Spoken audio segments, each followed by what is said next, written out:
न तंत्र है न मंत्र है, बल्कि प्रकृति रूपी संयंत्र है। ये 3 कंट्रोलिंग फैक्टर या 3 प्रिंसिपल हैं वास्तु के, sun rays, gravitational force and magnetic field, magnetic anomaly. तो चाहे भल्लाट का दरवाजा हो, चाहे पुष्पदंत का दरवाजा हो, चाहे किसी का भी दरवाजा, कुबेर दरवाजा क्यों ना खोल लिया हो, इंद्र दरवाजा क्यों ना खोल लिया हो, लेकिन आपको रिजल्ट नहीं होंगे यदि अंदर की तरफ दरवाजा या बाहर की तरफ 1 डिग्री से टिल्ट हो रहा हो। जो एलिमेंट के टेस्ट हैं, 5 एलिमेंट के टेस्ट होते, स्वाद होता, स्वाद सिर्फ पानी में होता है। यदि आपको पानी मीठा मीठा लग रहा है, यानी कि I mean to say that earth element यहाँ का बैलेंस है, यहाँ का सब कुछ अच्छा है। लेकिन कड़वा और तीखा लग रहा, कड़वा लग रहा है तो समझ लेना अरे ठीक क्या करा दिया आपने, खराब कर दिया। ऐसा वास्तु आज बाजार में चलेगा तो कैसे दुनिया आगे बढ़ेगी, कैसे भारत सोने की चिड़िया बनेगा। तो 2 पल्ले का दरवाजा इसलिए प्राचीन काल में बनाया गया, वो उसकी एक ईड़ा है, वो उसकी एक पिंगला है। कभी बना बनाया घर है, मिट्टी का पात्र रखे और उसमें जल डाले ईस्ट डायरेक्शन में मुख करके। यदि वाटर का मूवमेंट क्लॉकवाइज हो रहा है तो एनर्जी परफेक्ट है, और यदि एंटी क्लॉकवाइज हो रहा है, जितनी इंटेंसिटी से ये राडें मूव होती हैं, ये मैं राडें हाथ देख रहे हैं आप, मैं तो नहीं घुमा रहा, नहीं बिल्कुल पकड़ा हुआ, जितनी इंटेंसिटी से ये मूव होती हैं उस आधार पे कह देता हूँ। जैसे ये अपार्टमेंट जो बना हुआ है ये कब्रिस्तान पर बना हुआ था, पहले कब्रिस्तान था यहाँ पर, ऐसे बहुत सारे सुनने में आते हैं। अब मान लो कोई जमीन ले रहा है तो वहां पर तो ये शुद्धि कर लेगा, अपार्टमेंट में क्या करेगा सर? कि यदि कोई व्यक्ति दक्षिण में पैर करके शयन करता है तो वो अपनी आयु को कम करता है, प्लस रोगों को निमंत्रण दे देता है। फिर भी लोग कह रहे हैं कि दक्षिण दिशा में पैर कर लो। आप कह रहे हैं इसकी एक्यूरेसी 100 नहीं 1000%। मैंने अभी तक आज तक सैकड़ों डॉक्टरों को भी चेक किया है, और मेरा चैलेंज है दर्शकों से भी, कभी भी मेरे को रोग ना बताया जाए और मैं आके चेक कर दूंगा कि आपके अंदर कौन सी डिसीज है। तो सर जैसे बहुत सारे लोग जो रेंट पर रहते उनके लिए तो वास्तु की जरूरत होनी ही नहीं चाहिए, क्या आपको क्या लगता है कि वास्तु उनकी लाइफ में भी जरूरी है? ऐसे कौन से बहुत कॉमन वास्तु दोष हैं जिसकी वजह से एक इंसान को बहुत सारे कष्ट झेलने पड़ते हैं? पहले अमिताभ बच्चन जी का जो घर था वो कॉर्नर का घर था, ठीक है, बिल्कुल कोने का घर था, तो इसकी वजह से उनकी तबीयत बहुत ज्यादा खराब रहती थी। तो कॉर्नर का घर अगर आपका है तो आपकी हेल्थ में हमेशा प्रॉब्लम रहेगी। बिना तोड़ फोड़ के वास्तु टिप्स दीजिए कि क्या करना चाहिए। हेलो दोस्तों, लॉ ऑफ अट्रैक्शन के एक और जोरदार पॉडकास्ट में आपका बहुत बहुत स्वागत है। और आज हम एक ऐसे टॉपिक पर बात करने वाले हैं जिसके बारे में आप कहीं ना कहीं बार बार सुनते ही आ रहे हैं, यानी कि वास्तु के बारे में। वास्तु साइंस एक ऐसा साइंस है जो कि बहुत ही ज्यादा पुराना है, पता नहीं कब से चला आ रहा है, और बहुत सारे इसके बारे में डिफरेंट बिलीफ भी है। बहुत सारे लोग बहुत सारी तरह की बातें आपको यूट्यूब पर या अलग अलग तरह के कंटेंट में बात करते हुए सुनाई देंगे, लेकिन कहीं ना कहीं ये समझ में आया है कि लोग अपनी अंडरस्टैंडिंग से बहुत सारी ऐसी बातें भी कर रहे हैं जो कि शायद उतनी एक्यूरेट नहीं है। तो आज उसी के ऊपर बात करने के लिए हमारे साथ एक ऐसे पर्सन है जिनका मैं खुद बहुत बड़ा फैन हूं। इनके साथ हमने एक स्वर विज्ञान पर एक पॉडकास्ट किया था जिसको बहुत सारे लोगों ने बहुत ज्यादा पसंद किया, और मेरा पर्सनली मानना है कि इंडिया में स्वर विज्ञान और वास्तु के बारे में इनसे बेहतर कोई और नहीं जानता है, या फिर मैं ये कहूंगा कि शायद जिस तरह से ये बताते हैं, एक्सप्रेस करते हैं, इतना आसानी से किसी ने एक्सप्लेन नहीं किया। तो आज हम जानेंगे वास्तु के बारे में कि कैसे वास्तु की मदद से आप अपनी लाइफ को बेहतर बना सकते हैं, अपने घर को बेहतर, अपने काम को बेहतर, अपने बिजनेस को बेहतर बना सकते हैं, और अपनी लाइफ में बहुत ही बेहतरीन चीजें मैनिफेस्ट कर सकते हैं। सो डॉक्टर राजेंद्र जी, हमारे पॉडकास्ट पर आपका दोबारा बहुत बहुत स्वागत है। Thank you. मैं खुद बहुत एक्साइटेड हूँ क्योंकि सर जब हमने पहला पॉडकास्ट किया जहाँ पर हमने लॉ ऑफ अट्रैक्शन, मैनिफेस्टेशन और स्पेशली स्वर विज्ञान के बारे में बात की, वो पॉडकास्ट बहुत सारे लोगों ने बहुत पसंद किया, इतना प्यार दिया, और मुझे ऐसा लगता है सर कि शायद मेरी भी ज़िंदगी उसके बाद बदली। और आज हम वापस एक ऐसे टॉपिक पे बात करने जा रहे हैं जिस पर हमने कभी बात नहीं की। मतलब मैं सच बताऊं तो मैं वेट कर रहा था कि आप आओगे तो ही इस टॉपिक पर हम बात करेंगे। जिंदगी मैंने नहीं बदली, भगवान शिव की विद्या है और भगवान शिव का ज्ञान है, और उनके ही ज्ञान से हमने अपना उस विज्ञान को सीख करके अपने आप में परिवर्तन किया। So thank you sir. नहीं, फिर भी सर हमें कोई ना कोई चाहिए होता है ना जो मार्गदर्शन करता है आसान भाषा में, वो हमें समझाता है। शायद वो सोर्स, वो स्रोत आप थे, तो sir thank you for that. और आई एम श्योर बहुत लोगों ने जो देखा है उनको भी ये महसूस होगा। सर जैसे आपके बारे में जब हम बात करते हैं तो हम बात करते हैं भूगर्भ शास्त्री, 30 साल से आप ये सीख रहे हैं, सिखा रहे हैं लोगों को। मतलब मैंने ये भी सुना है सर, जिस ज़मीन पर आप कदम रखते हैं वहाँ की एनर्जी को गेज कर लेते हैं और वहाँ पता चल जाता है आपको कि पॉजिटिव एनर्जी है, नेगेटिव एनर्जी है, क्या बदलाव की ज़रूरत है। और इसके साथ साथ मेरे को अभी रिसेंटली पता चला कि आपको गवर्नमेंट से फेलोशिप मिली, आपने इस पर पीएचडी भी की भूशास्त्र पर। और मतलब इतना सारा जब आप ये ज्ञान ले रहे हैं, पैरेलल टू दैट आप इतने सारे बड़े बड़े कॉर्पोरेट्स हैं, चाहे बिरला हो, सिप्ला हो, बड़ी बड़ी कंपनीज को जो आप गाइड कर रहे हैं वास्तु में, मतलब ये भी मेरा एक बड़ा कारण था कि मैं आपको बुलाऊं और हम बहुत सारी ऐसी बातें करें ताकि ना लोग जो ये पॉडकास्ट देख रहे हैं उनको ना मतलब बहुत आसान भाषा में वो अपने घर में भी वो चेंज कर पाएं, बदलाव कर पाएं, ताकि वो बेहतर चीज़ों को लाइफ में मैनिफेस्ट कर पाएं या जो भी वो अपनी लाइफ में बेहतरी चाहते हैं वो कर पाएं। तो मैं आपसे यही रिक्वेस्ट करूंगा सर कि जितने भी टॉपिक पर हम बात करेंगे उनमें छोटी छोटी टिप्स हर उसमें मिल जाएगी, उपाय हमें पता चल जाए हर चीज़ के, ताकि लोग उसको समझ के अपनी लाइफ में इंप्लीमेंट कर पाएं। क्योंकि मैं बहुत सारे, जैसे मैं ज़्यादा नहीं जानता, आई नो मैं बहुत ज़्यादा बोल रहा हूँ, बट मैं एक बार बोल लेता हूँ फिर ताकि मैं फिर चुप हो जाऊँ उसके बाद, ताकि ना लोग ना इस चीज़ को इतनी आसान भाषा में समझ जाएं कि उनको ये समझ में आए कि भाई ये ना ये पूरा जो हम बात कर रहे हैं ये साइंस है, ऐसे ही नहीं है कुछ भी है। तो सर इससे शुरुआत करते हैं कि ये वास्तु है क्या, बेसिक से स्टार्ट करते हैं कि वास्तु एक्चुअली में क्या है, ये कब शुरू हुआ। देखिए, जब से सृष्टि का निर्माण हुआ तब से ही वास्तु है, क्योंकि वास्तु में 5 एलिमेंट को बैलेंस करना, और 5 एलिमेंट यदि इम्बैलेंस होते तो ये सृष्टि पर, इस धरती पर जीवन ही नहीं होता। आखिर इस धरती पर ही जीवन क्यों है और सारे ग्रहों के ऊपर जीवन क्यों नहीं? क्योंकि वहां पर इन 5 एलिमेंट बैलेंस नहीं है, इम्बैलेंस है, और यहां पर बैलेंस है। इसलिए जब से इस सृष्टि का निर्माण है तब से वास्तु का उदय हुआ है। भले किसी ने इंप्लीमेंट करना कभी भी प्रारंभ किया हो, वो बात अलग है, लेकिन तभी से ही वास्तु है जब से सृष्टि का ओरिजिन हुआ। तो इस वास्तु के बारे में सबसे पहले किन वेदों में या उपनिषद में कहाँ सबसे पहले जिक्र किया गया? देखिए, आप कोई भी वेद उठा करके देख लीजिए, हर वेद में, चारों वेदों में स्पष्ट उल्लेख आया है, चाहे अर्थवेद से लेकर के आप किसी भी वेद में, पुराणों को उठा के देखिए, मत्स्य पुराण से लेके वायु पुराण, गरुड़ पुराण, सभी पुराणों में वर्णन आया है। शिव पुराण को उठा के देखिए, उसमें 5 मिथुन तत्व की जगह 5 एलिमेंट को 5 मिथुन शब्द का प्रयोग किया गया है। आज हमने कोई वास्तु नहीं बना दिया, ये तो आदिकाल से, सनातन काल से चली आ रही वह विद्या है जो हमें जीवन जीने की कला सिखाती है। अब सर अब एक्चुअली क्या है ना, आज के टाइम में क्योंकि ये पॉडकास्ट का जो ट्रेंड है इसकी वजह से वास्तु के बारे में ना बहुत सारे लोग बात कर रहे हैं ऑनलाइन, और मैंने खुद पर्सनली ये महसूस किया है सर कि 2 बड़े क्रिएटर हैं, ठीक है, उनका नाम है बहुत, लेकिन मैंने उन दोनों लोगों को बिल्कुल अपोजिट बात करते हुए सुना है। एक किसी ने बोला कि वॉशरूम को कहीं भी बना लो या वॉशरूम की डायरेक्शन कहीं भी कर लो, दूसरे ने बोला कि नहीं यही होना चाहिए। मतलब ये स्पेसिफिक एग्जांपल से नहीं बोल रहा हूं मैं आपको, लेकिन मैं ये देख रहा हूं कि जितने लोग ये शेयरिंग कर रहे हैं उसमें बहुत सारा कॉन्ट्राडिक्शन मैं ऑलरेडी बाहर देख रहा हूं, महसूस कर रहा हूं। और तो मैं ये सोच रहा हूं कि लोगों को क्या ही समझ में आ रहा होगा, कंफ्यूज हो ही रहोगे। देखिए मैं आपको एक बहुत बढ़िया बात बताता हूं। हाँ। एक व्यक्ति पढ़ा रहा है ए फॉर एप्पल और दूसरा पढ़ा रहा है A for elephant. A for elephant अब पढ़ा सकता है ना, लेकिन मैं ये कहना चाहता हूं कि हमारे ग्रंथों में भृगु, अत्रि, विश्वकर्मा, इन सबने जो ग्रंथ रचित किए, इन ग्रंथों को खोलें, इनको पढ़ें। आज मैं जो भी बात आपसे करूंगा, आप बिल्कुल रेफरेंस पूछेगा कि किस ग्रंथ में ये उल्लेख किया गया है। मेरी क्या औकात जो मैं वास्तु पे अपनी कलम चला सकूं। आज काल का क्या प्रभाव कि मैं अपना उस दिमाग को उतना विकसित कर सकूं जो कि हमारे आचार्यों में था, भगवंतों में था, ऋषि मुनियों संतों में था। उनने अपनी त्याग तपस्या के बल पर इस विज्ञान का उदय किया, और इस विज्ञान में पूरा का पूरा संपूर्ण साइंस छिपा हुआ है। ये कोई तोड़फोड़ का विज्ञान नहीं है, ये व्यवस्थित जीवन जीने की कला है। क्योंकि जो आपने बहुत अच्छी बात बोली कि वास्तु से मुझे लगता है आधे से ज्यादा लोग इसलिए ही डरते हैं कि उन्हें बोला जाएगा तोड़फोड़ करो, ये यहाँ से ये हटाओ, वहाँ से वो हटाओ। तो आई थिंक मुझे लगता है ज़्यादा लोग इसलिए घबराते हैं कि यार अब तो ये बन गया, यार क्या ही जाना इस चीज़ में।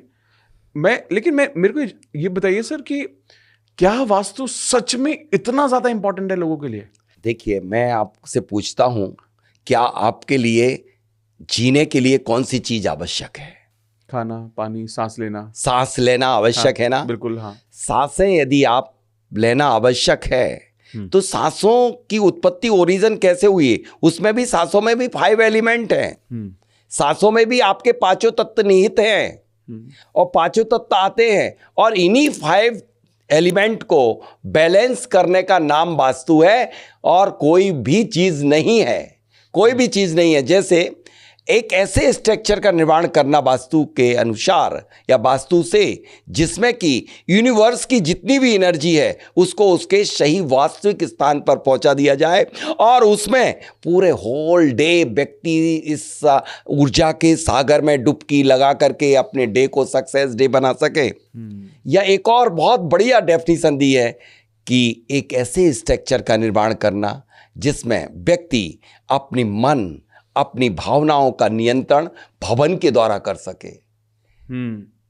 Controlled by building. ऐसी यूनिवर्स की एनर्जी को कैप्चर कर सके जिससे कि वह व्यक्ति अपने तन मन को उत्साह के साथ और अपने शरीर को निरोग रख सके।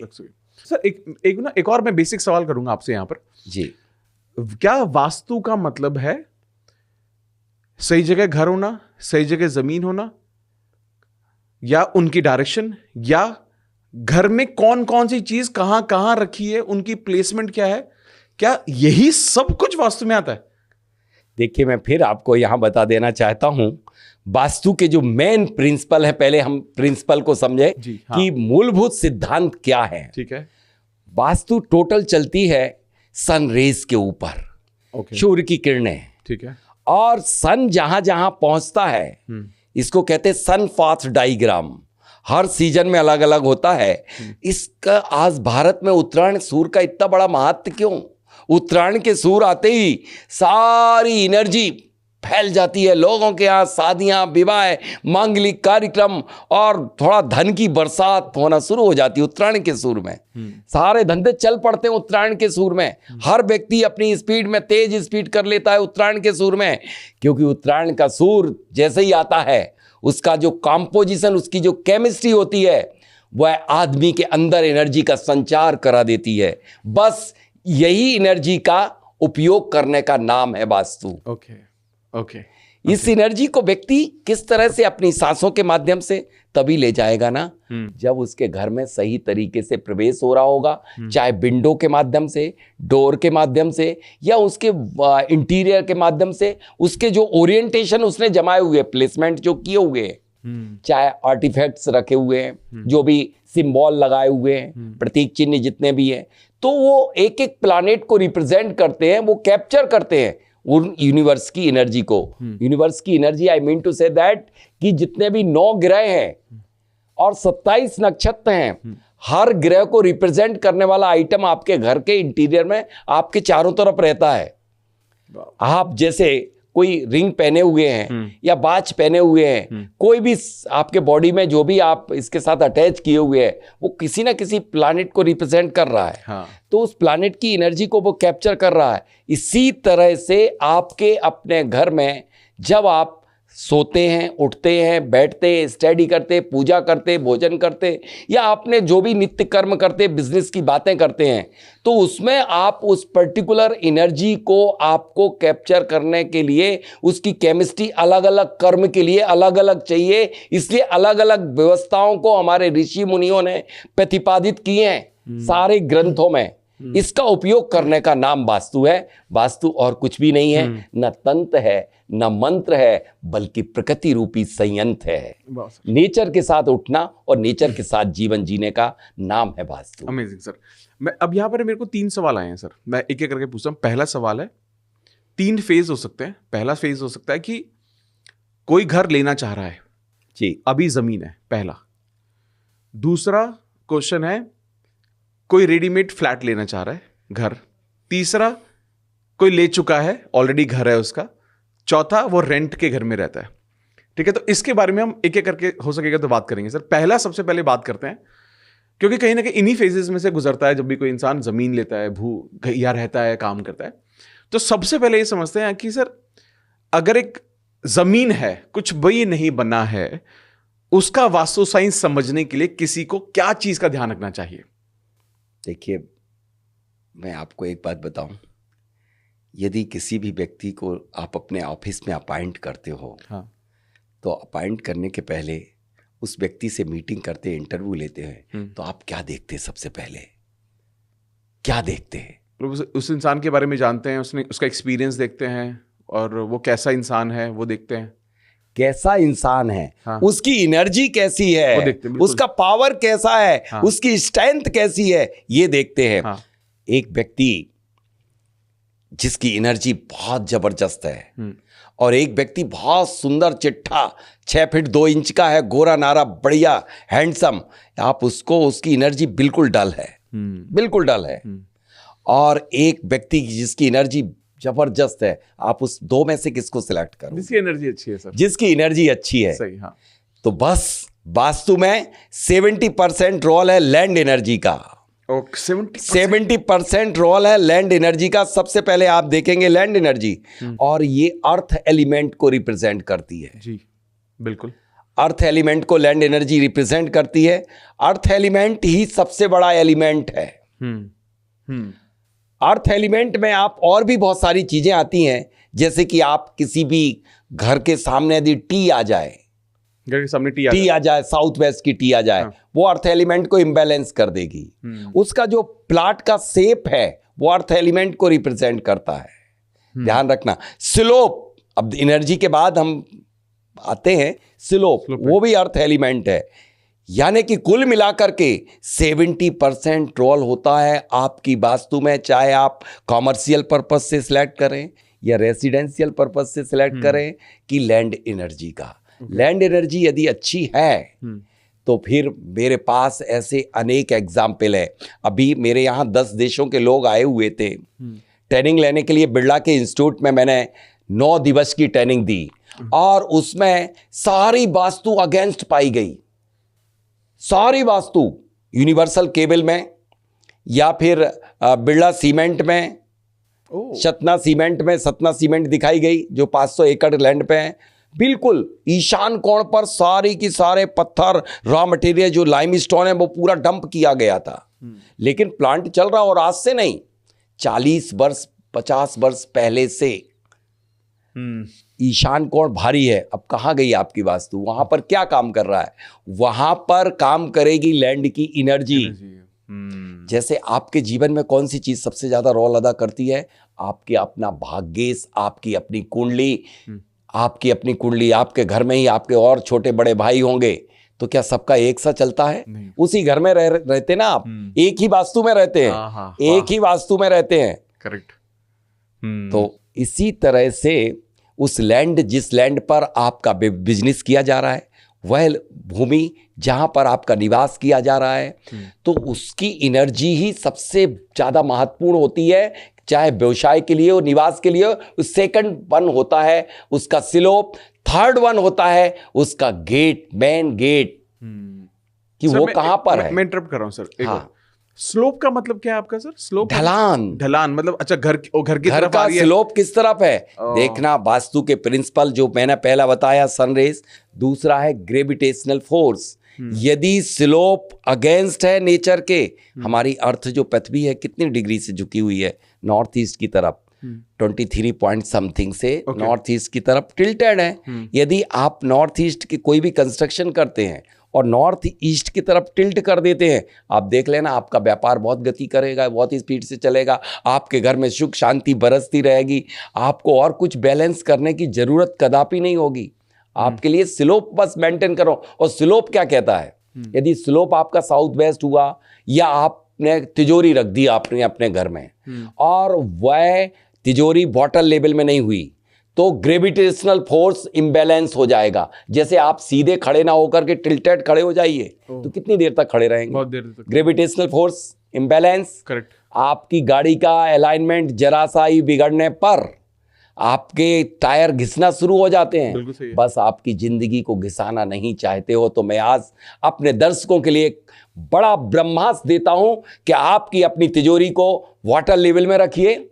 देखिए, कहीं आपके घर की सीट के जॉन बाद में देखना, सबसे पहले सीट देखिए कि सीट वाटर लेवल में, टॉयलेट सीट वाटर लेवल में लगी है कि नहीं लगी। एक मिनट, सॉरी, वाटर लेवल का मतलब क्या है?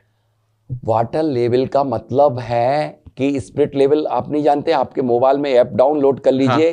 कि समतल जगह, प्लेन जगह पर यदि पूरा। आपका स्लोप अगेंस्ट हुआ, ऊंचा नीचे हुए, आप ऊंचे नीचे खड़े हो जाइए, आपका विचारों में तुरंत परिवर्तन आ जाएगा। यह है ग्रेविटेशनल फोर्स, एक्ट नहीं होता है। यदि कोई भी मशीन है उसमें बेरिंग डली है, यदि डिसलोकेटेड हो जाए, थोड़ी सी आगे पीछे हो जाए तो वो गड़बड़ हो जाएगी। बस यही गड़बड़ आपने जो प्रभु ने आपको मशीन फिट करके दी है ना, वो ग्रेविटेशनल अलाइनमेंट में होना चाहिए। कोई भी आप एक्टिविटी कर रहे हैं, जैसे कि आपको टॉयलेट की बात बताई, मैंने देखा है साहब, अमित जी आप सुन के आश्चर्यचकित रह जाएंगे कि यदि कितने लोग ऐसे पाए गए जिनके जोन सही पाए गए, साउथ वेस्ट में उन्होंने टॉयलेट बनाई, फिर भी कैंसर है, फिर भी कैंसर पाया गया। जब उनकी सीट का स्लोप देखा तो वह स्लोप साउथ वेस्ट की तरफ ही था। यदि सीट टिल्ट थी तो जब सीट पे हम बैठेंगे तो हमारी बॉडी इम्बैलेंस होगी, तो हमें यूरिनरी ब्लैडर में कैंसर पाया गया। ऐसे मेरे पास अनेक केस हैं। इस माध्यम से हम दर्शकों को यही टिप्स देना चाहते हैं कि आपके घर की जितनी इंपॉर्टेंट थिंग्स हैं, तिजोरी है वो वाटर लेवल में रखिए, यानी प्लेन लेवल में रखिए, या फिर स्लोप नॉर्थ ईस्ट में रखिए। आपके अपने तिजोरी के साथ साथ स्टडी टेबल, या आपके अपने ऑफिस की टेबल, या आपकी कोई भी वस्तु इंपॉर्टेंट है, आपका पलंग पे 8 घंटे आप सोते हैं, राइट। और यदि स्लोप अगेंस्ट में सो गए, आप किसी अच्छे जोन में सो जाइए, चाहे वो साउथ वेस्ट में, चाहे आप बेस्ट साउथ वेस्ट में, जोन कुछ नहीं कर लेगा। ग्रेविटेशनल फोर्स, ये 3 कंट्रोलिंग फैक्टर या 3 प्रिंसिपल हैं वास्तु के, sun rays, gravitational force and magnetic field, magnetic anomaly. Okay, तो आपको ये तीनों प्रिंसिपल को हर उसमें लगाना पड़ेंगे। आपने तोड़फोड़ की वास्तु बना दिया, प्रिंसिपल को आप इग्नोर करते चले जा रहे हैं, जॉन ही जॉन देखे जा रहे हैं। अरे जॉन में ये देखिए किस दिशा में, दशा ठीक करिए, ग्रेविटेशनल फोर्स को मेंटेन करिए, मैग्नेटिक एनोमली को करिए, और सूर्य की किरणें, सन रेज सबसे बड़ा जादू है। सारी दुनिया इससे चलती है, दिन और रात इससे बनते हैं। सारे के सारे आप 30 त्योहार इसके बेस पर आते हैं। तो आप इनको मेंटेन नहीं करोगे तो फिर क्या है, जैसे सूर्य की किरणें बेसमेंट में नहीं पहुंच पाती हैं, इसलिए उसको डेड लैंड कहते। बेसमेंट वास्तु में रिकमेंड नहीं किया गया। सिर्फ सारा सब कुछ बेस्ड है सनरेज। सूर्य की किरणें पर्टिकुलर एंगल ऑफ इंक्लाइनेशन से जिस समय जहां पर पहुंचती हैं उसकी केमिस्ट्री चेंज हो जाती है। इसलिए आपके विचारों में इतना बड़ा परिवर्तन हर समय समय पर आता है। सूर्य पूर्व में उदित होता है, पश्चिम में अस्त होता है। जिस गतिमान से सूर्य पूर्व से पश्चिम तक आता है, उस गतिमान से दिन भर की दिनचर्या को व्यवस्थित करने का नाम है वास्तु। अमेजिंग सर, एक छोटा सा बहुत बेसिक सवाल है जी। जैसे ना अभी दर्शक जो हमारे देख रहे हैं, आधे से ज्यादा लोग, हम सबके पास ना कंपास है सर जी। अब बहुत सारे लोग इस बारे में कंफ्यूज होते हैं कि जो डायरेक्शन तो आप बता रहे हो, चलो ये तो नोट कर रहे होंगे वो, आई एम श्योर, लेकिन वो ये कंफ्यूज है कि मैं ये डायरेक्शन कहां से देखूं, घर के बाहर से देखूं, घर के अंदर से देखूं, घर के बीच से देखूं, कहां से देखूं? सर आज की स्थिति तो ये है, घर बनने के बाद अब कहीं से मत देखो। कारण क्या, मैं बहुत बड़ी बात कह रहा हूं, जो मैं रोज, आपको मालूम होगा कि मेरे पास 1 साल का भी किसी के पास नंबर नहीं है, मतलब 1 साल के पहले किसी की विजिट संभव नहीं है। मैं सुबह 5 बजे से अपनी यात्रा को प्रारंभ करता हूं विजिट की। मैं उठता तो 3:30 पे हूं और मैं रात्रि में 8:30 तक कंटिन्यू विजिट करता हूं। लेकिन मैं आप सबसे कह देना चाहता हूं कि जब कंस्ट्रक्शन हो जाए तो इसमें सारे जगह लोहे का जाल बिछा हुआ है। यदि कंपास लेकर के आप ब्रह्म स्थान से देखेंगे या आप अपनी फेसिस के अलांग में खड़े होंगे, आपकी मैग्नेटिक सुई जो है घूम जाएगी। आपको इसको देखने की जरूरत नहीं है। गूगल बाबा से आप करंट लोकेशन लेकर के गूगल पे जा कर के आप उस एक्सिस को, मतलब गूगल के कंपास को उसके पैरेलल में रख के और डिग्री निकाल लीजिए, और डिग्री निकाल करके उसका सही ज्योमेट्रिक सेंटर निकालिए अपने प्लान का। और प्लान का सही ज्योमेट्रिक सेंटर निकालने के बाद उस पर उस डिग्री को एलोकेट कीजिए, या उस पर जोन अपना जो भी है चक्र लगा लीजिएगा। उससे आप आइडेंटिफाई करिए सारी डायरेक्शन, सारे जोन।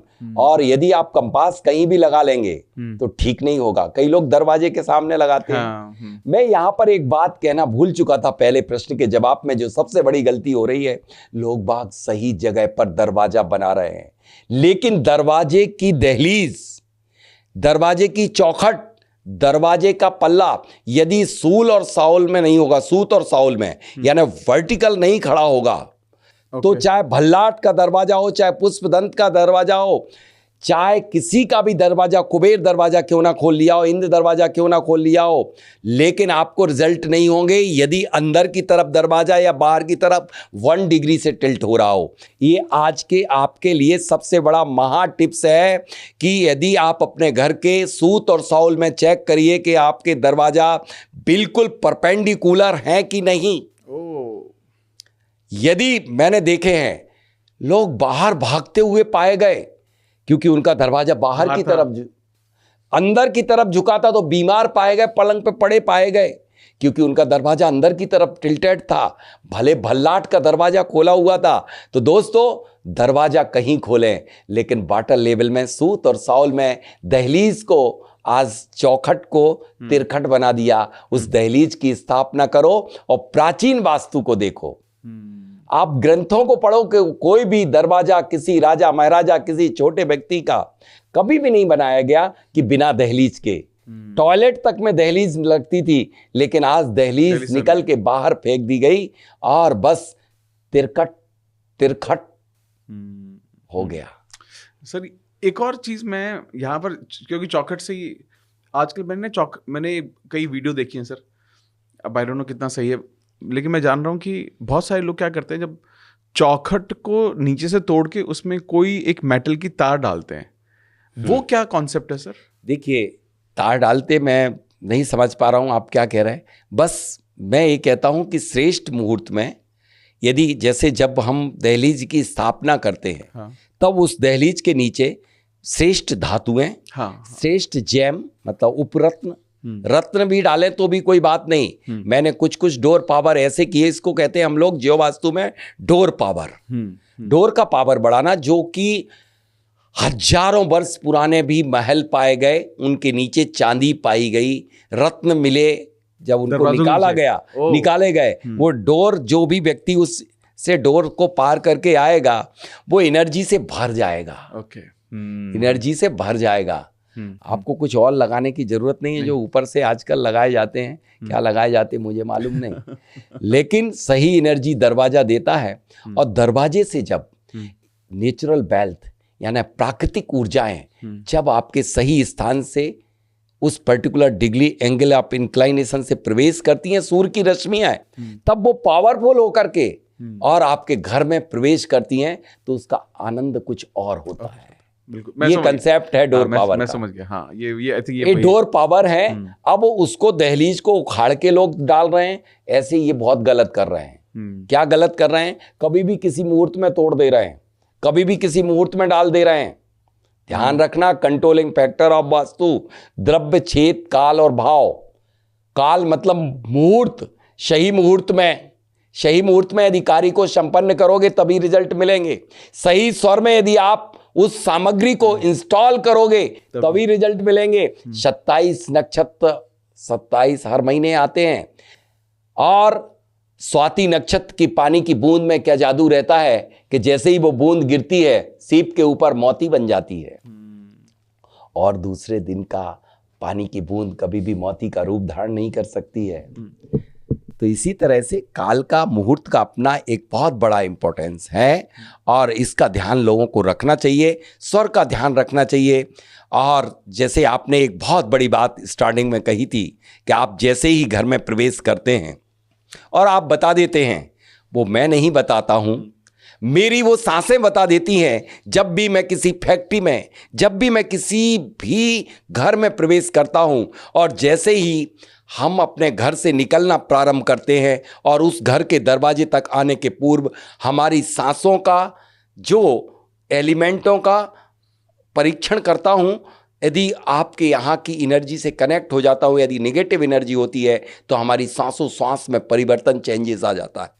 जैसे ही मैं दहलीज के अंदर पैर रखता हूं, वैसे ही मेरे स्वर में परिवर्तन आ जाता है। उस स्वर के बेस में मैं बता देता हूं कि आपके घर में कौन सा वास्तु दोष है, आपका व्यापार क्यों नहीं चल पा रहा, आप स्वस्थ क्यों नहीं हैं, आपके घर में मांगलिक कार्यक्रम क्यों नहीं हो पा रहा है, आपका डूबा पैसा वापस क्यों नहीं आ पा रहा। उसका कारण है कि आपके घर के एलिमेंट इम्बैलेंस हो गए हैं। इम्बैलेंस की दुनिया में कोई भी मशीन नहीं है जितनी अच्छी प्रभु ने बना करके ये आपको दी है, इनबिल्ट की है। इससे बढ़िया मशीन और कुछ नहीं हो सकती। तो पहला तो मैं देख लेता हूं सांसों से, दूसरा रास्ते के निमित्त ज्ञान से। आप जानते होंगे 8 निमित्त होते हैं इस दुनिया में। सिर्फ 8 प्रकार की विद्याएं हैं जिनके 8 डिवीजन हैं। ये जो इस विद्या पे आप बात कर रहे हैं, इसको भू निमित्त कहा गया। ग्रंथों को पढ़ोगे, भू निमित्त यानी जमीन को देखने का विज्ञान। लोगों ने दिशाओं में खो दिया, ये जमीन को देखने का विज्ञान है। तो हमारे जो निमित्त रास्ते में यदि कोई एक्सीडेंट हो रहा है, यदि रास्ते में हमारे लिए कोई भी रास्ता काट रहा है, बिल्ली काट रही है, क्या काट रहा है, कोई भी मरा पदार्थ या जानवर दिख रहा है, या फिर हमारे रास्ते में कोई मांगलिक वस्तु दिख रही है, घड़ा रहते हुए गाय दूध पिलाती, बछड़े को दूध पिलाती हुई दिख रही है, तो उससे हमें समझ में आ जाता है कि जिस जगह पर मैं जा रहा हूं उस जगह की वास्तु कैसी होगी। मैंने हजारों लोकेशन पे गया हूं, ये निमित्त कभी भी आज तक फेल नहीं हुआ। यदि एक किस्सा मैं बताता हूं, पूना में विजिट करने जा रहा था, आज से 18 वर्ष पुरानी बात है, और पहले बसों में ही बैठ के जाना पड़ता था। और मैं जा रहा था, एक रास्ते में मुझे इतनी परेशानी आई कि जिस बस में जा रहा था उस बस में एक किसी की डेथ हो गई। फिर जैसे तैसे दूसरी बस आई, दूसरी बस को कोऑर्डिनेट किया, उसमें गए तो उसके पंचर हो गया। फिर उससे मैं दूसरी एक टैक्सी में बदली मैंने। वो टैक्सी में मैं जैसे ही उस पार्टी के पास पहुंचता हूं कि टैक्सी भी टकरा जाती है दूसरे से, और खुद किसी दूसरे से नहीं, एक पिलर से ही टकरा जाती है। मैं समझ गया कि यहाँ का वास्तु दोष बहुत भयानक है। जब मैं गया तो वह पूरी की पूरी भूमि बाधित और शापित पाई गई। और जैसे ही मैंने कहा कि इस पर आप प्लांट मत रखिए, सोलापुर की बात है, पूना से सोलापुर के लिए, और वो व्यक्ति ने कहा मेरा तो फाइनेंस हो चुका है, मुझे डालना ही पड़ेगा, सब कुछ गवर्नमेंट से सिग्नल मिल चुका। साहब उनने वो प्लांट डाल दिया। मैं आपको सच घटना बता रहा हूं कि वो जितने भी प्लांट उनके भारत में थे सब बंद हो गए, एनपीए हो गए, जीरो हो गए, क्योंकि वह भूमि बाधित और शापित भूमि थी। जिस भूमि पे पहुंचने के पहले मृत्यु काल साक्षात मेरे साथ अलाइन हो रहा हो, तो समझ लेना चाहिए कि आपके एंजल जो आपके चारों तरफ है आपको सिग्नल देते हैं बार बार कि सावधान, आपको ये होने वाला है। ये है निमित्त ज्ञान। अब मैं देखता हूं वहां पहुंच करके, और एक आज अपने दर्शकों के लिए एक बहुत बड़ा ब्रह्मास्त्र बता रहा हूं कि आम दर्शक भी आप जान सके कि हमारे घर की एनर्जी कैसी है। आपने देखा होगा वाटर सप्लाई एक जगह से ही सेम जगह से होती है। करेक्ट। किसी भी नदी से ओवरहेड टैंक बना करके सप्लाई सभी जगह है, या जैसे भी रॉ वाटर को ड्रिंकिंग पर्पस का बना के सभी जगह सप्लाई होती है। क्या आपने बात किया बहुत माइन्यूटली कि सभी के घर का पानी का टेस्ट अलग अलग होता है, थोड़ा सा बहुत माइन्यूटली। हाँ। जो जिसका नाड़ी शोधन होगा वही पहचान पाएगा, या जो बहुत बारीक होगा, जो हाईली सेंसिटिव होगा। मैंने देखा है, मुझे हर घर का अलग अलग मिलता है। जैसे ही मैं पानी, जो शुद्ध पानी है, मैं ग्रहण करता हूँ उसके घर का, मुझे पता चल जाता है कि ये यहाँ की एनर्जी कैसी है। जो एलिमेंट के टेस्ट हैं, 5 एलिमेंट के टेस्ट होते, स्वाद होता, स्वाद सिर्फ पानी में होता है। यदि आपको पानी मीठा मीठा लग रहा है, यानी कि I mean to say that earth element यहाँ का बैलेंस है, यहाँ का सब कुछ अच्छा है। लेकिन कड़वा और तीखा लग रहा, कड़वा लग रहा है, तो समझ लेना कि उसका स्पेस एलिमेंट इम्बैलेंस है। एक मैं किस्सा आपको बता देना चाहता हूं। यहाँ पर एक व्यक्ति के यहाँ, मैं अभी यहाँ पर दिल्ली में ही गया, और दिल्ली में जब जैसे ही मैं पहुंचा तो उस व्यक्ति ने कहा कि मैं साहब बहुत परेशान हूं, और इसके पहले भी मैं 3 लोगों को दिखा चुका हूं। बताते बताते कहा कि मैं ये ब्रह्म स्थान पे बहुत बड़ा दोष था, और किसी ने, वास्तुविद ने कहा, बहुत बड़ा वास्तुविद यहाँ आया और उन्होंने कहा कि ये बंद कर दो, आपके बाप और बेटे की बनती नहीं है। बोले कारण यही है, चूँकि मैंने कहा ये आपने पहले बात बताई थी। हाँ, जब मैंने उन्हें फ़ोन किया था तो बताया था कि मुझे इसलिए वास्तु विजिट कराना है कि हमारे पिता और पुत्र में आपस में सामंजस्य नहीं है। तो जब से उन्होंने बंद कराया है तब से हमारा व्यापार पूरा ठप हो गया। जो आंगन कोर्टयार्ड था वो खुला हुआ था, वो स्पेस एलिमेंट बैलेंस था। जैसे ही स्पेस एलिमेंट इम्बैलेंस हुआ कि व्यापार पूरी तरह से ठप हो गया। घर में सारे लोग लगभग रोगी हो गए। मैं स्पेस एलिमेंट का कड़वा टेस्ट बता रहा हूँ। मैंने उनके यहाँ का पानी पिया और मैंने कहा कि आपका ब्रह्म स्थान पे लेके चलिए, तो बोले वो तो मैंने ठीक करा दिया सर। अरे ठीक क्या करा दिया, आपने खराब कर दिया।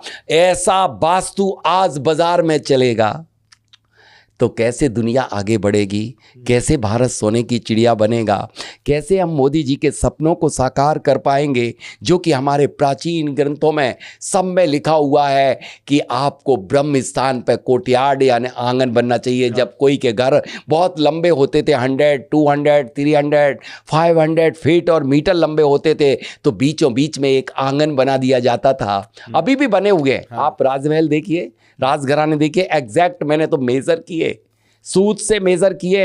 ग्रंथों में तो उल्लेखित है, लेकिन इसको प्रैक्टिकली देखा है कि बीचों बीच में वहां पर आंगन होता था और उनके प्रोग्राम भी वहां पर होते थे। चारों तरफ तुलसी रखते थे कि जो भी आपकी पॉजिटिव एनर्जी चारों तरफ से, यदि खुला नहीं है घर, दोनों साइड में यदि बिल्डिंग उठ गई है, तो यही करते थे कि ब्रह्म स्थान को हम खोल देते थे, जिससे कि हमारी अल्ट्रावायलेट रेज, सूर्य की किरणें सारी की सारी ब्रह्म स्थान से आकर के पूरे के पूरे घर के हर कक्ष में प्रवेश कर जाएंगी, और जितनी भी निगेटिव एनर्जी होगी ओपन टू स्काई हो जाएगी। तो ये सबसे बड़ा वास्तु का फंडा है। तो ये आपका कहने मतलब है कि लोग आज के टाइम में ब्रह्म स्थान को बिल्कुल बंद कर दे रहे हैं? क्या पता, मुझे पता नहीं, मुझे तो ये बताया गया। यही रोहिणी की बात है। यहाँ पर लोग क्या, एक मैंने रील भी देखी थी। आज रील वास्तु ज्यादा चल रही, रियल वास्तु नहीं। सही बात। रील वास्तु एक ऐसी वास्तु है जो लोगों को बहुत भ्रम में ले जा रही है। उन सब से मैं निवेदन करता हूं कि एक बार आप उन ग्रंथों को पढ़ें। मुझे मत पढ़ो, मुझे मत सुनो, लेकिन विश्वकर्मा प्रकाश को पढ़ो, मैं मत्तम को पढ़ो, मानसार को पढ़ो, राजवल्लभ को पढ़ो, सम्रांगण सूत्रधार को पढ़ो। इन ग्रंथों को पढ़ने के बाद जो ये कहें वो मानो। मैंने किसी को लिखा भी, कहा भी कि ब्रह्म स्थान क्यों बंद करवा रहे हो, बोले मैं तो चल पड़ा हूं। मतलब लोग चल पड़े यदि झूठ भी कह करके, तो पूरे लोगों को बर्बाद करके ही छोड़ेंगे, इस देश को नष्ट करके छोड़ेंगे। क्या जैसे अंग्रेजों ने किया था, क्या वही काम हम करेंगे? नहीं, कर्मा कभी किसी को नहीं छोड़ेगा। इसलिए मेरा आपसे निवेदन है कि कम से कम इसके माध्यम से, आप पॉडकास्ट के माध्यम से, सभी लोग जिनके भी ब्रह्म स्थान हैं वो बंद मत करिएगा, खुले हुए हैं, ओपन टू स्काई। मैंने तुरंत उनका खुलवाया और 15 दिन बाद उनका फ़ोन आता है, सर मेरे यहाँ पर सब लोग स्वस्थ हो गए और हमारा व्यापार भी चल पड़ा। पिता पुत्र में भी थोड़ा सा अनबन रहती थी, क्योंकि व्यापार का कुछ होगा, और दोनों का सामंजस्य भी हो गया, कोऑर्डिनेशन बहुत बढ़िया बन गया। सर मेरा ये एक और सवाल है आपसे यहाँ पर। अब जैसे क्या है, हम बात कर रहे हैं भूमि की, घर, इंडिपेंडेंट हाउस की, जहाँ पर आप अपने ब्रह्म स्थान को खोल सकते हो। लेकिन आज के टाइम में सर बहुत सारी जो पॉपुलेशन है, हम सर फ्लैट्स में रहते हैं, फ्लैट सिस्टम है। अब यहाँ सर ये जैसे आपने अभी दरवाजे का बताया था, मेन गेट का बताया, या बहुत ज़्यादा जो बेसिक स्ट्रक्चर है आप उसे तो बदल ही नहीं सकते। ब्रह्म स्थान तो पता ही नहीं है लोगों को, खोल ही नहीं सकते। आज तो परमानेंट बंद हो गया, परमानेंट। लेकिन परमानेंट जिनके खुले हुए उन्हें बंद मत कराइए, उनको बंद मत कराइए। कुछ लोग उनके लिए सबसे बढ़िया तरीका ये है कि हम ब्रह्म स्थान में, ब्रह्म नाभि 2001 से स्टार्ट की थी, आज 25 वर्ष हो चुके हैं और मैं लाखों जगह अपने हाथ से और अपने स्टूडेंट, जो लाखों स्टूडेंट मेरे पूरे विश्व में हैं, बड़े बड़े आपके दिल्ली में कम से कम 1000 से ऊपर स्टूडेंट होंगे जो अपने आप की बहुत बड़ी बड़ी बातों का दावा करते हैं, वो भी मैं ब्रह्म नाभि बनवाता हूं। ब्रह्म नाभि यानी कि कुछ एनर्जेटिक आइटम को ब्रह्म स्थान पर डलवा देता हूं और वो एनर्जी पूरे घर में फैल जाती है, तो ब्रह्म स्थान अपने आप बैलेंस हो जाता है। अब आप कहेंगे फ्लैट की कैसे बैलेंस करें, क्योंकि दिल्ली जैसे महानगरों में तो सिर्फ और सिर्फ केवल आपके फ्लैट सिस्टम ही होता है, तो उसमें हम स्वर्ण या रजत का अष्टकमल बनवाते हैं, सिर्फ आधा इंच हाइट का, और उसका ब्रह्म स्थान का एक टाइल्स निकाल के और कुछ रत्न डाल के और डलवा देते हैं, और वो एनर्जी का रिजल्ट वो मिला है सर। मैंने अनेक बंद फैक्ट्रियां चालू कराई हैं, बिरला में कम से कम 17 जगह ब्रह्म नाभि बनाई है। अभी मैंने सतना सीमेंट में विशाल ब्रह्म नाभि बनाई और एनर्जी जनरेट की है। लोगों ने इसमें भी भ्रम डाल दिया कि ब्रह्म नाभि डलते ही लोग मर जाएंगे। ये क्या हो रहा है? ये हमारी समझ से बहुत ऊपर। हमारी समझ, हमारे विश्वकर्मा प्रकाश में एक गाथा आती है, श्लोक को पढ़िए, वो श्लोक मैं आपको दे रहा हूं जिसमें स्पष्ट उल्लेख किया गया है, लेकिन लोग बात कर रहे हैं कि मैं सनातनी वास्तु कर रहा हूं, वैदिक वास्तु कर रहा हूं। नहीं, वैदिक वास्तु को पूरी तरह से आप झाड़ू लगा रहे हैं। भारत में आज जो चल रही है वैदिक नहीं, फेंग शुई फालतू वास्तु, वह पूरी तरह से, मतलब मैं अब मुझसे ज़्यादा मत यहाँ बोलने के लिए कहिए, क्योंकि मैं बता दूं कि इन लोगों ने इस सृष्टि का सीक्वेंस ही बदलने का प्रयास कर दिया। 5 एलिमेंट का जो भगवान शिव पुराण में लिखा हुआ है, वो साइकिल ही बदल दिया, वो साइकिल ही बदल के प्रेजेंट किया जा रहा है। लेकिन भोला भाला आम आदमी, उसे पता नहीं है, उसे पता नहीं है कि वास्तु क्या होती है। उसका कोई काम बन जाता है, वो अपने उस अकाउंट में, आपके अकाउंट में डाल देता है, चाहे भले आप उसकी गलत वास्तु करा के आ चुके हों। इसलिए सही वास्तु, रियल वास्तु पे जाइए, रियल वास्तु में नहीं जाइए। बिल्कुल सर। तो चलिए सर, अब सर थोड़ा और अब अंदर थोड़ा सा चलते हैं। आपने शुरुआत की कि हमारा गेट कैसा होना चाहिए, ठीक है। अब हम सर, घर के ना कुछ स्थान बहुत ज़्यादा इम्पोर्टेंट है। जैसे एक स्थान है, जैसे मंदिर हमारा कहाँ होना चाहिए, या रसोई हमारी कहाँ होनी चाहिए, या सोने की जगह, या पढ़ाई की जगह। सर, इसके बारे में बात करते हैं, क्योंकि मुझे लगता है कि ये सब स्थान ना घर में बदले जा सकते हैं, इसमें कोई तोड़ फोड़ की ज़्यादा ज़रूरत नहीं पड़ती कुछ। देखिए, घर में तो कहीं पर भी आप कोई रूम को एक्सचेंज कर लें, कोई दिक्कत नहीं है। लेकिन एक्सचेंज सबसे पहले करिए, सबसे पहले देखिए उस लैंड की टोटल लैंड एनर्जी, ठीक है। लैंड एनर्जी को जन्मदाता होता है सूर्य। सबसे पहले आप देखिए कि आपकी सूर्य की रश्मियाँ आपके घर में आ पा रही हैं कि नहीं, उन्हें लाने का प्रयास करिए किसी ना किसी तरीके से, ठीक है। दूसरा प्रयास, सूर्य की रश्मियाँ प्रवेश करती हैं कहीं विंडो से, डोर से, या किसी भी जगह से। उसके बाद देखिए कि आपकी डोर की लोकेशन क्या है, मेन डोर की, मेन डोर से ही वास्तु पुरुष सांस लेता है, वास्तु सांस लेता है। जिस तरह से आपकी 2 नोस्ट्रेल हैं, ईड़ा और पिंगला, तो 2 पल्ले का दरवाजा इसलिए प्राचीन काल में बनाया गया, वो उसकी एक ईड़ा है, वो उसकी एक पिंगला है, 2 पल्ले, एक ही पल्ला बचा। इसलिए लोगों में गर्मी छा गई, क्योंकि ईड़ा को निकाल के अलग कर दिया, चंद्र स्वर, सिर्फ सूर्य स्वर।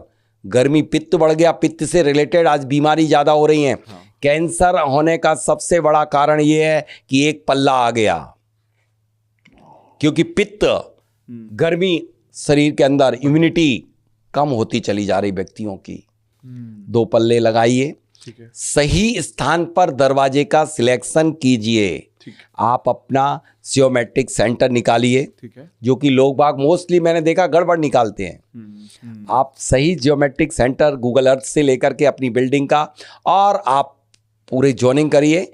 उसके बाद आप देखिए कि आपका जो डोर, मेन डोर कहाँ है, क्योंकि सूर्य की किरणें ही अलग अलग डिग्री पर अलग अलग केमिस्ट्री की रेज प्रोड्यूस करती हैं। और जो आप देवता मानते हैं कि 32 प्रकार के डोर होते हैं, 32 प्रकार की सूर्य की केमिस्ट्री होती है।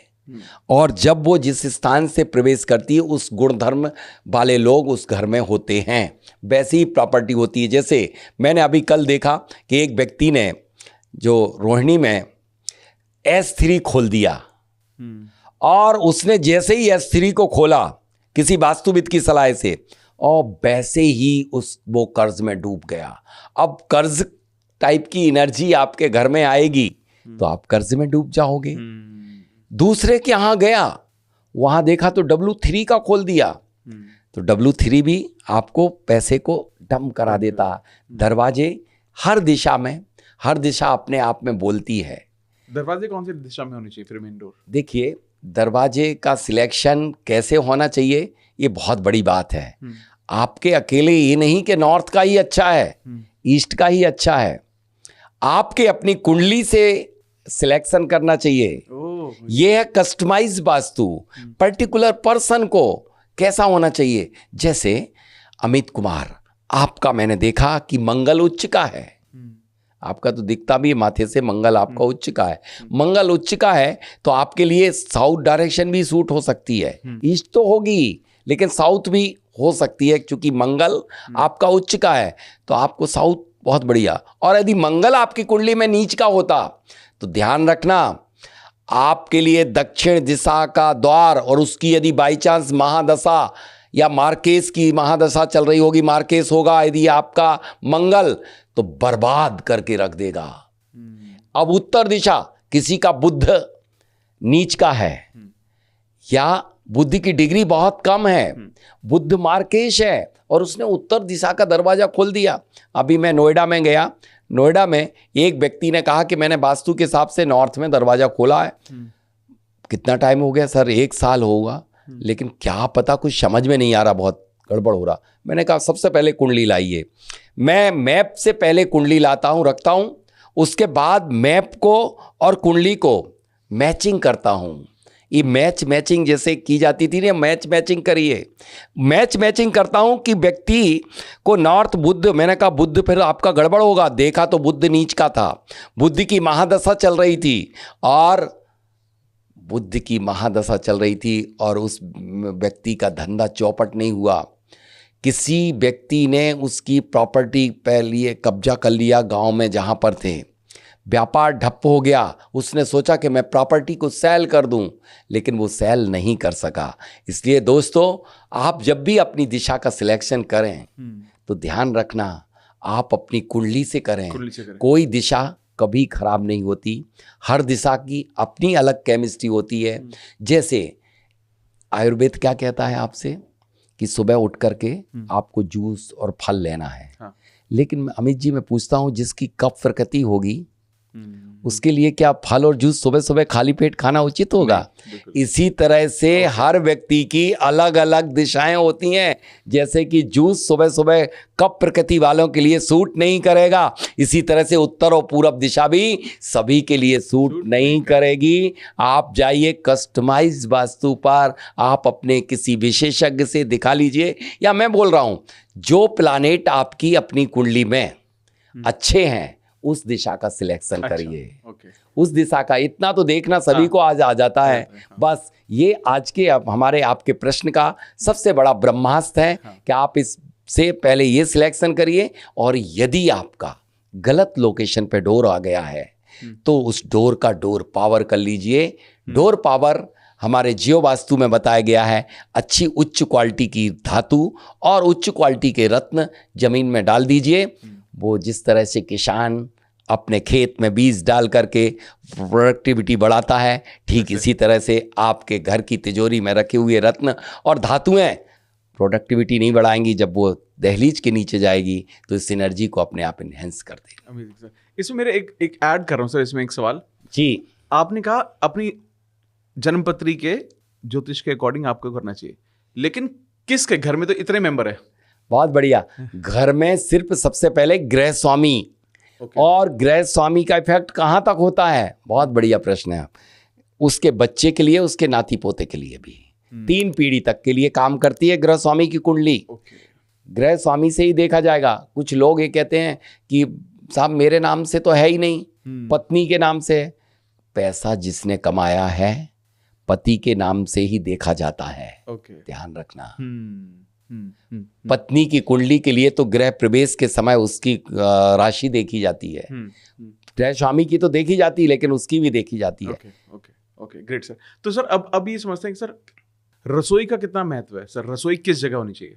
देखिए, ये तो हम प्रवेश द्वार पे आए थे। हाँ। प्रवेश द्वार का सबसे ज्यादा महत्व है, सबसे ज्यादा यही एनर्जी को लेके जाता है। और ये उत्तर दिशा में, यदि आपका बुध अच्छा है तो आप जिसे कहते हैं 3 देवता होते हैं। आज उसे N3 9 भागों में बांट करके 8 भागों में बांट करके N3 N4 N5, ठीक है ना। लेकिन 81 पद वास्तु से लगाइएगा। 64 पद वास्तु विश्वकर्मा प्रकाश में स्पष्ट कहा गया है, जो आप चक्र का उपयोग कर रहे हैं वो गलत है। 81 पद वास्तु में नॉर्थ N5 के सामने नॉर्थ आएगा, तो N3 N4 N5। और पूर्व दिशा में यदि आप बनाते हैं दरवाजा तो E3 E4 पर, और यदि साउथ में बनाते हैं तो S4 ग्रक्षत देवता जो होता है वह आपके लिए माला माल करा देता है। जितनी बड़ी बड़ी हैवी इंडस्ट्री हैं उनमें सब में दक्षिण मुखी है, रोलिंग मिल है, वो उसमें ग्रक्षत देवता का स्थान S4 खुला हुआ है। इसी तरह से पश्चिम दिशा में W4 और W5 का जो होता है लोकेशन, वरुण देवता और पुष्पदंत, W4 पुष्पदंत और W5 वरुण देवता, ये आपके लिए माला माल करा देते हैं। और यदि किसी के चारों दरवाजे 4-4 में खुल जाएं तो इसे कहते हैं सर्वतोभद्र द्वार, सर्वतोभद्र महल। सर्वतोभद्र भगवान आदि ब्रह्मा आदि अवतार आदिनाथ भगवान का था, और उनके घर का नाम भी था, महल का नाम भी था सर्वतोभद्र, क्योंकि उनके यहाँ चारों दरवाजे खुले हुए थे। Amazing sir. सर जैसे आपने बताया कि लैंड एनर्जी है वो 70% तक रोल निभाती है जी। एक आम आदमी उसको चेक कैसे कर सकता है, और आप कैसे चेक करते हैं सर उसको? सर एक आम आदमी भी चेक कर सकता है, जैसे मैंने स्वर बताया था, निमित्त ज्ञान बताया था, वाटर मूवमेंट मेथड भी होती है। कभी बना बनाया घर है, मिट्टी का पात्र रखे और उसमें जल डाले ईस्ट डायरेक्शन में मुख करके, यदि वाटर का मूवमेंट क्लॉकवाइज हो रहा है तो एनर्जी परफेक्ट है, और यदि एंटी क्लॉकवाइज हो रहा है तो एनर्जी बैलेंस नहीं है। अब एक और बहुत बड़ी बात मैं कह देना चाहता हूं, जिसके घर में तुलसी पनप रही हो, सबसे ज्यादा एनर्जी के टेस्टर, सबसे बड़े एनर्जी के टेस्टर दुनिया के कोई इंस्ट्रूमेंट नहीं, जो इंस्ट्रूमेंट है आपका तुलसी। ओके। या सफेद गुड़हल जिस घर में सूख जाए उस घर में समझ लेना कि एनर्जी इम्बैलेंस है। अब मैं एनर्जी का जो चेक करता हूं, एनर्जी को डाउजिंग मेथड से, जिसके ऊपर मैंने PhD की है, इन 2 राडों से मैं चेक करता हूं। और किसी भी लैंड पर, किसी भी भूमि पर, चाहे वो इंडस्ट्रियल, कॉमर्स, रेसिडेंशियल या टेम्पल, कहीं के लिए भी सिलेक्ट करना है, इन 2 राडों को लेकर के चलता हूं। जिस इंटेंसिटी से ये राडें घूमती हैं, जिस इंटेंसिटी से, उस आधार पर कह देता हूं, जैसे मैं इस जमीन की ही नहीं, जमीन की एनर्जी चेक करता हूं, इंसान की एनर्जी चेक कर देता हूं, इंसान के अंदर कौन सा रोग है ये बता देता हूं, जमीन के अंदर कितनी खनिज संपदा है। मैं गवर्नमेंट का कंसल्टेंट हूं, मैंने गवर्नमेंट के लिए 20,000 पॉइंट ट्रेस आउट किए हैं ग्राउंड वाटर प्रॉस्पेक्टिंग के। मिनरल प्रॉस्पेक्टिंग में इन डाउजिंग रॉड से करता हूं। ये डाउजिंग के ऊपर वर्ल्ड एसोसिएशन है, इसके ऊपर मैंने PhD की है। और लीबिया की गुफाओं में 2000 वर्ष पूर्व भित्ति चित्र आज भी डाउजिंग के बने हुए हैं। भारत की जितनी भी खनिज संपदा खोजी गई वो सिर्फ डाउजिंग से खोजी गई। जिन देशों में पानी नहीं निकल रहा था, और उनने इन 2 एल राडों से क्या है, ये है डाउजिंग। और dowsing totally depend on the sensitivity of the person. व्यक्ति कितना संवेदनशील है, उसकी संवेदनशीलता पर वो व्यक्ति डाउजर होता है। हर व्यक्ति डाउजर नहीं हो सकता। पेंडुलम लेने से, हाथ में रॉड पकड़ लेने से वो व्यक्ति डाउजर नहीं है। ये तो एज ए ब्रिज एलिमेंट काम करती हैं। अब मैं आपको बता रहा हूं कि मैं कैसे चेक करता हूं। हाँ। कोई भी लैंड को चेक करने के लिए ये वजनदार 2 राडों को लेकर के और पूरी तरह जकड़ करके चलता हूं।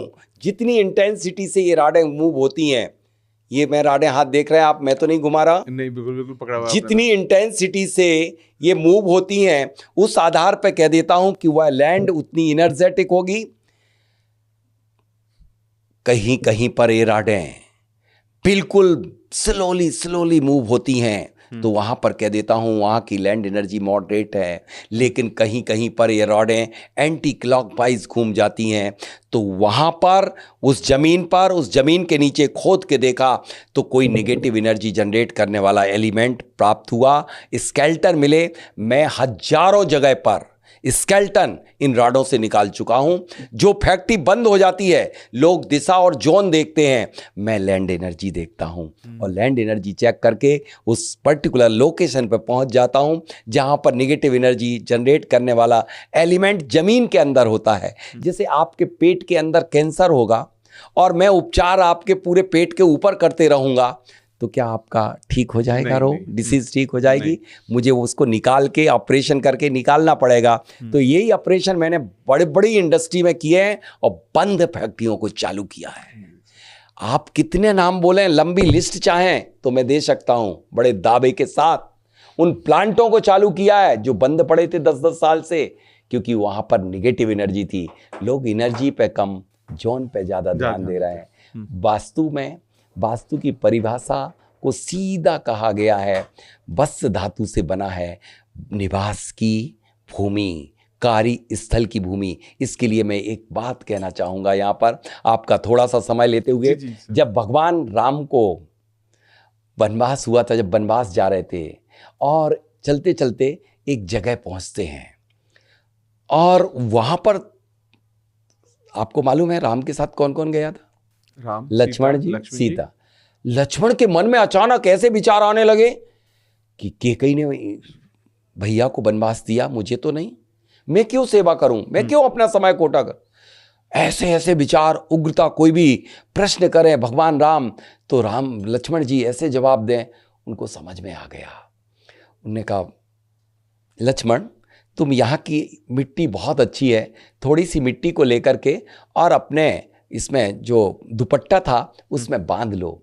उसने बांध लिया, बांधे रहा। उसके मन में यही गंदे गंदे विचार, गंदे गंदी भावनाएं अपने माँ सीता के प्रति, अपने बड़े भाई के प्रति, कैकेयी के सब के प्रति आने लग गई। जब वो सोता है तो सोने के लिए दुपट्टे को उतार के रखता है तो बस रोना शुरू कर देता है। ऐसा करते कि मैं माँ सीता के लिए कैसा सोच लिया मैंने, भैया के लिए क्या सोच लिया। ऐसे 3 दिन बीत जाते हैं।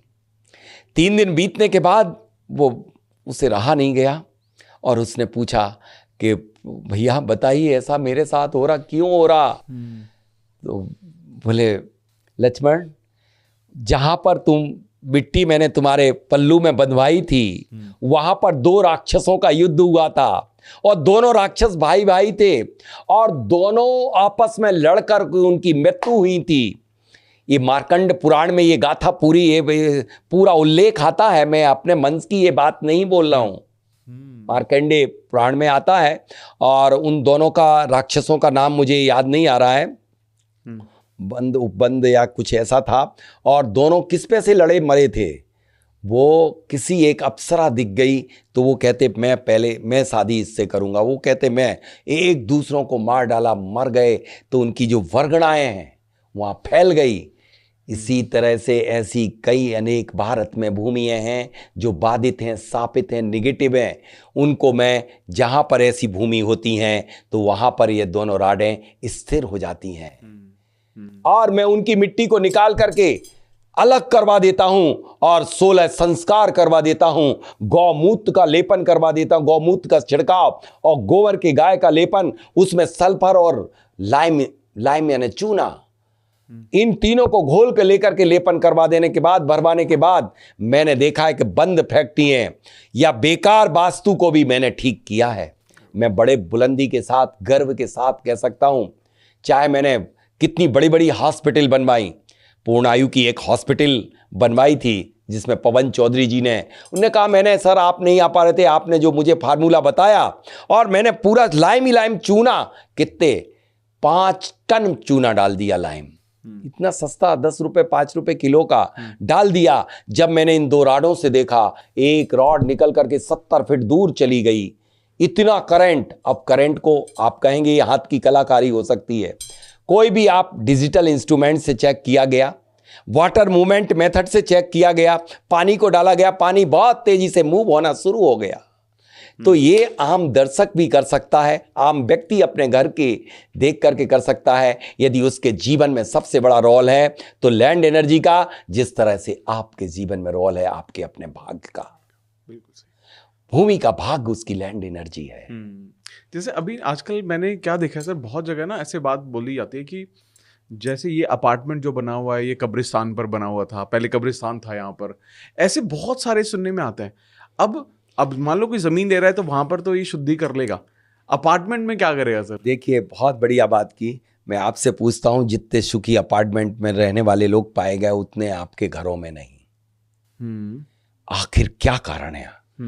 आपको याद है जब कोई भी अपार्टमेंट बनता है तो उसमें कम से कम 8 फीट 10 फीट 12 फीट 15 फीट मिट्टी को खोद करके बाहर फेंक दिया जाता है। हाँ।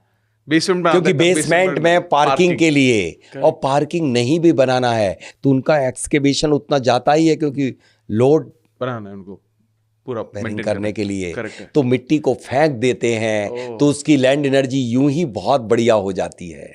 हाँ करेक्ट। और आपने एक और चीज बताई थी कि जितना ऊंचा रहते उतना ज्यादा अच्छा है। जी हाँ, फ्लैट वास्तु जो मॉडर्न आज अपार्टमेंट में ही लोग निवास करने लग गए हैं। हाँ। तो जितने ऊपर पे व्यक्ति कोई निवास करेगा उसके लिए वास्तु के ये कंसेप्ट, ये प्रिंसिपल नहीं लगेंगे। जैसे कि आप पहाड़ के ऊपर जाते हो, पहाड़ पर जाते हो ना, पहाड़ पर जाकर के आपको आनंद, प्लेफुलनेस, एकदम पीस एंड कूल और आनंद से भर जाते हो।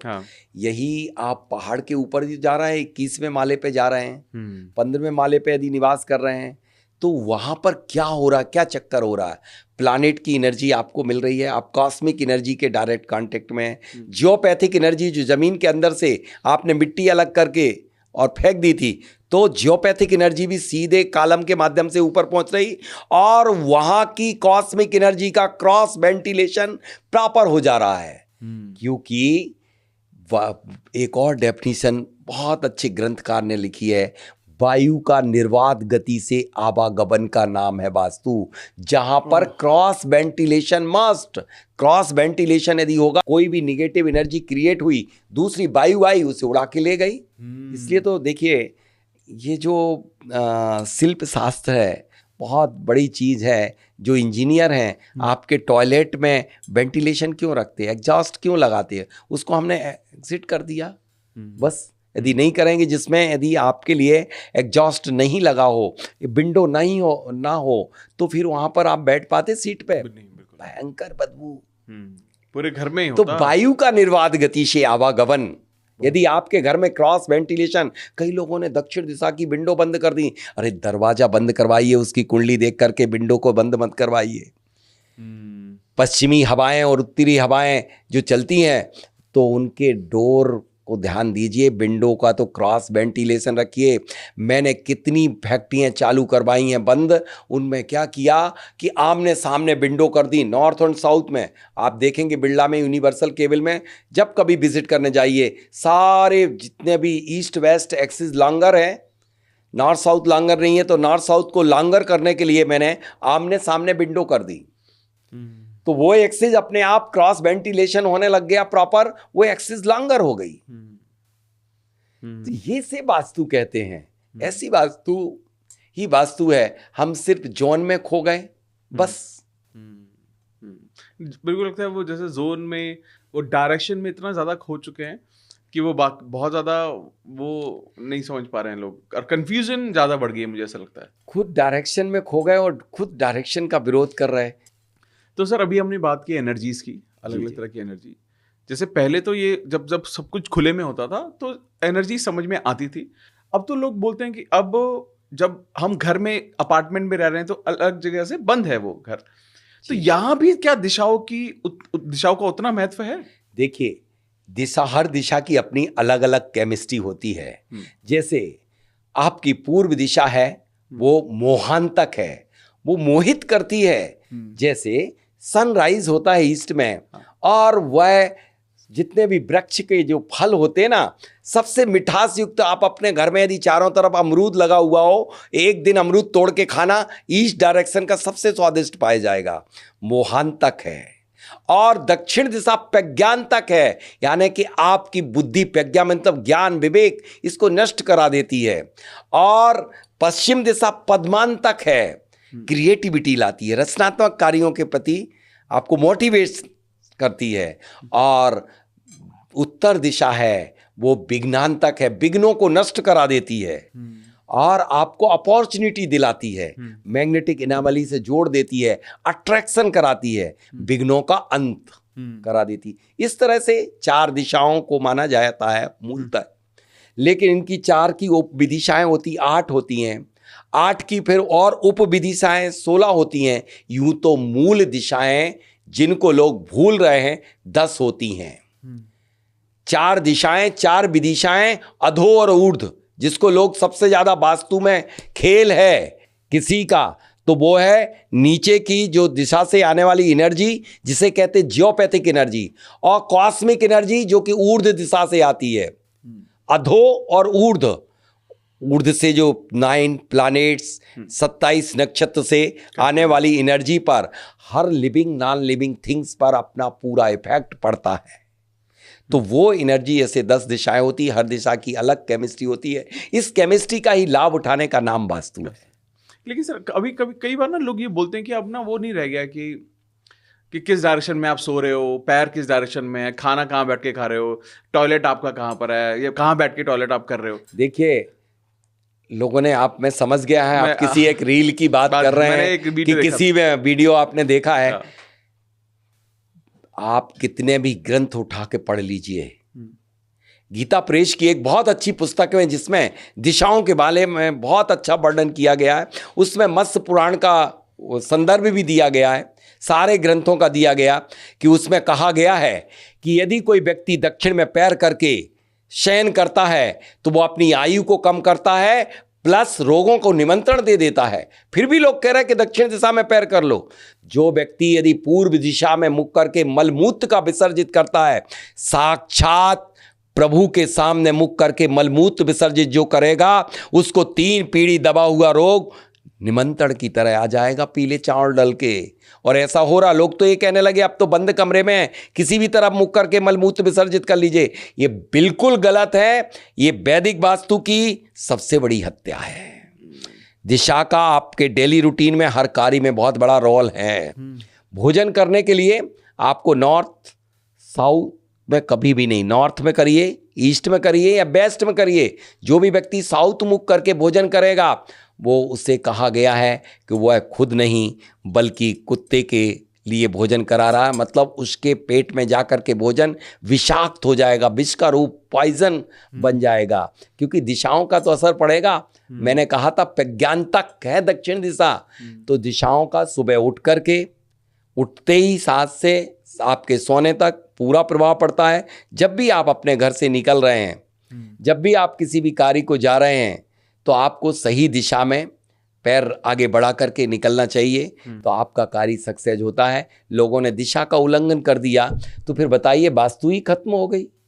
वास्तु खत्म हो गई। वास्तु तो दिशाओं में, एनर्जी आप मानते नहीं है, और एनर्जी भी दिशा में ही सीमित है, अधो और ऊर्ध्व में है। तो यदि आप दिशा का इंपॉर्टेंस खत्म कर रहे हैं, दिशा को कह रहा है कि दिशा का कोई महत्व नहीं है, क्योंकि 4 दीवारें बन गई हैं, किसी भी तरफ पैर कर लो, किसी भी तरफ मुख करके मलमूत्र का विसर्जन कर लो, ये तो मिथ है।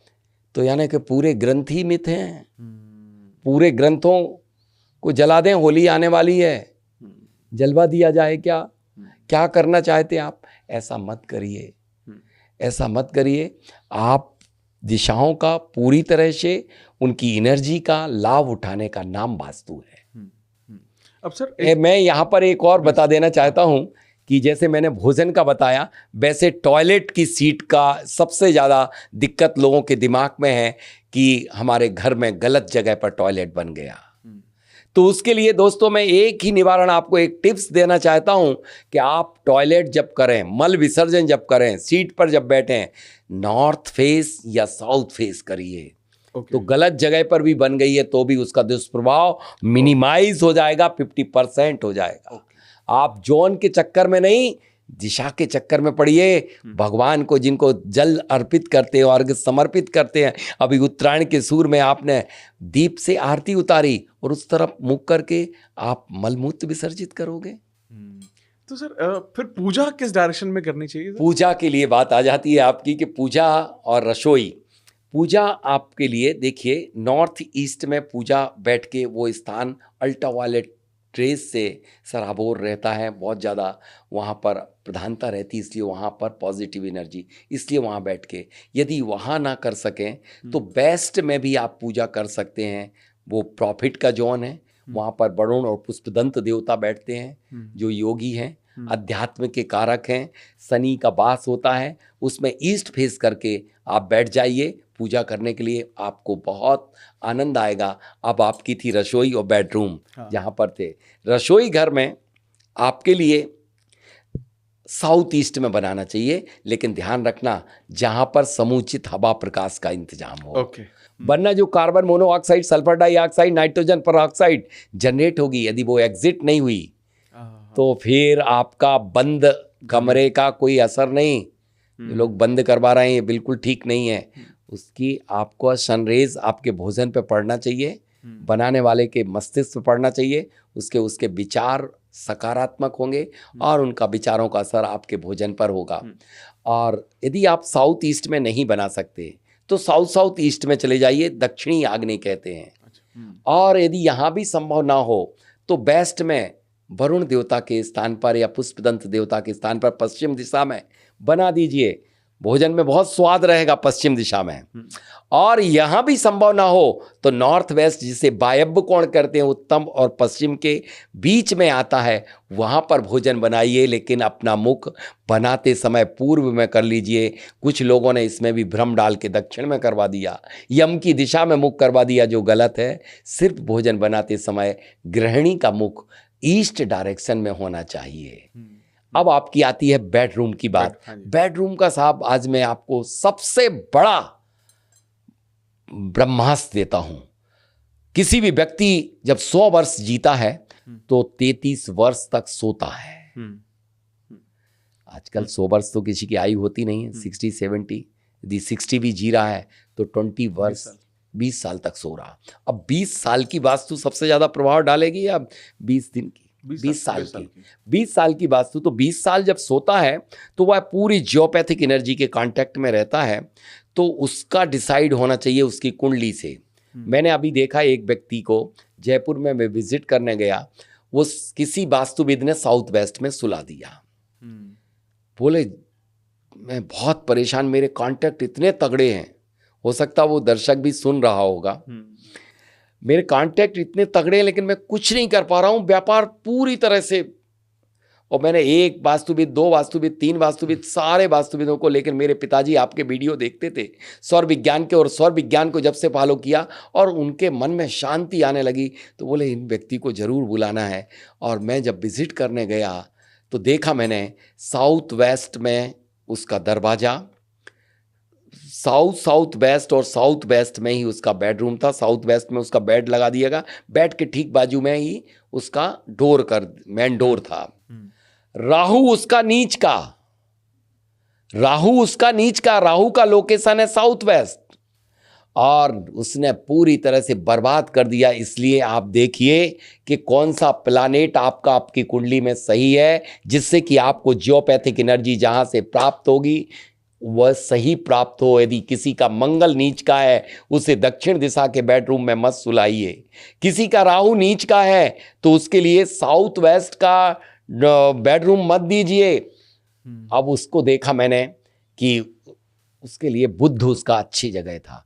मैंने कहा बेटा तू तो नॉर्थ डायरेक्शन में सो जा, और उसका 48 आवर्स बाद फोन आता है कि सर आई एम हैप्पी, मेरा कुछ वो नहीं, लेकिन मुझे ऐसा लग रहा है कि मुझे रास्ता मिलने लग गया, मुझे दिशा मिलने ही वाली है, मेरे काम बनने ही वाले हैं, किसी ने आगे बढ़ के मुझे फ़ोन कर दिया। तो निश्चित रूप से आप अपने कुंडली के बेस पर ही अपने बेडरूम का सिलेक्शन करिए। यूं जनरल तो कोई दिक्कत नहीं, यदि आपके कुंडली में सारे प्लैनेट प्रॉपर हैं तो कोई दिक्कत नहीं है, लेकिन यदि आपके उच्च और नीच के हैं तो फिर आपको ये देखना पड़ेगा। यूं जनरल तो बड़े लोग जो हैं वो साउथ वेस्ट में या वेस्ट में, और छोटे लोग हैं, घर का बेटा है तो वो साउथ की तरफ जाएगा, साउथ में जाएगा, ठीक है ना, तो साउथ में जाएगा। और छोटे छोटे बच्चे हैं वो ईस्ट और नॉर्थ में स्टडी करते हैं, जो वो शयन कर सकते हैं, लेकिन ध्यान रखना पैर हमेशा ही नॉर्थ में जाना चाहिए। ओके। और यदि बच्चे को आपको विदेश में भेजना है पढ़ने के लिए तो या शादी करवाना है तो बेस्ट में पैर करवा देना चाहिए। मैं पूछने वाला था, ये मैं हाँ, पूछने वाला था। ओके। बेस्ट में पैर करके सुला देना चाहिए। ओके सर, एक और चीज, जैसे ना बहुत बहुत जगह मैंने ये भी सुना है मैंने कि बेडरूम में मंदिर नहीं होना चाहिए, ये क्या साइंस है? बेडरूम में मंदिर नहीं होना चाहिए क्योंकि बेड मतलब शयन करना है, एक मतलब पति पत्नी के साथ आप शयन कर रहे हैं, मतलब शुक्र को, वीनस को रिप्रेजेंट करता है। हाँ। और वीनस और मंदिर क्या, जुपिटर को रिप्रेजेंट करता है।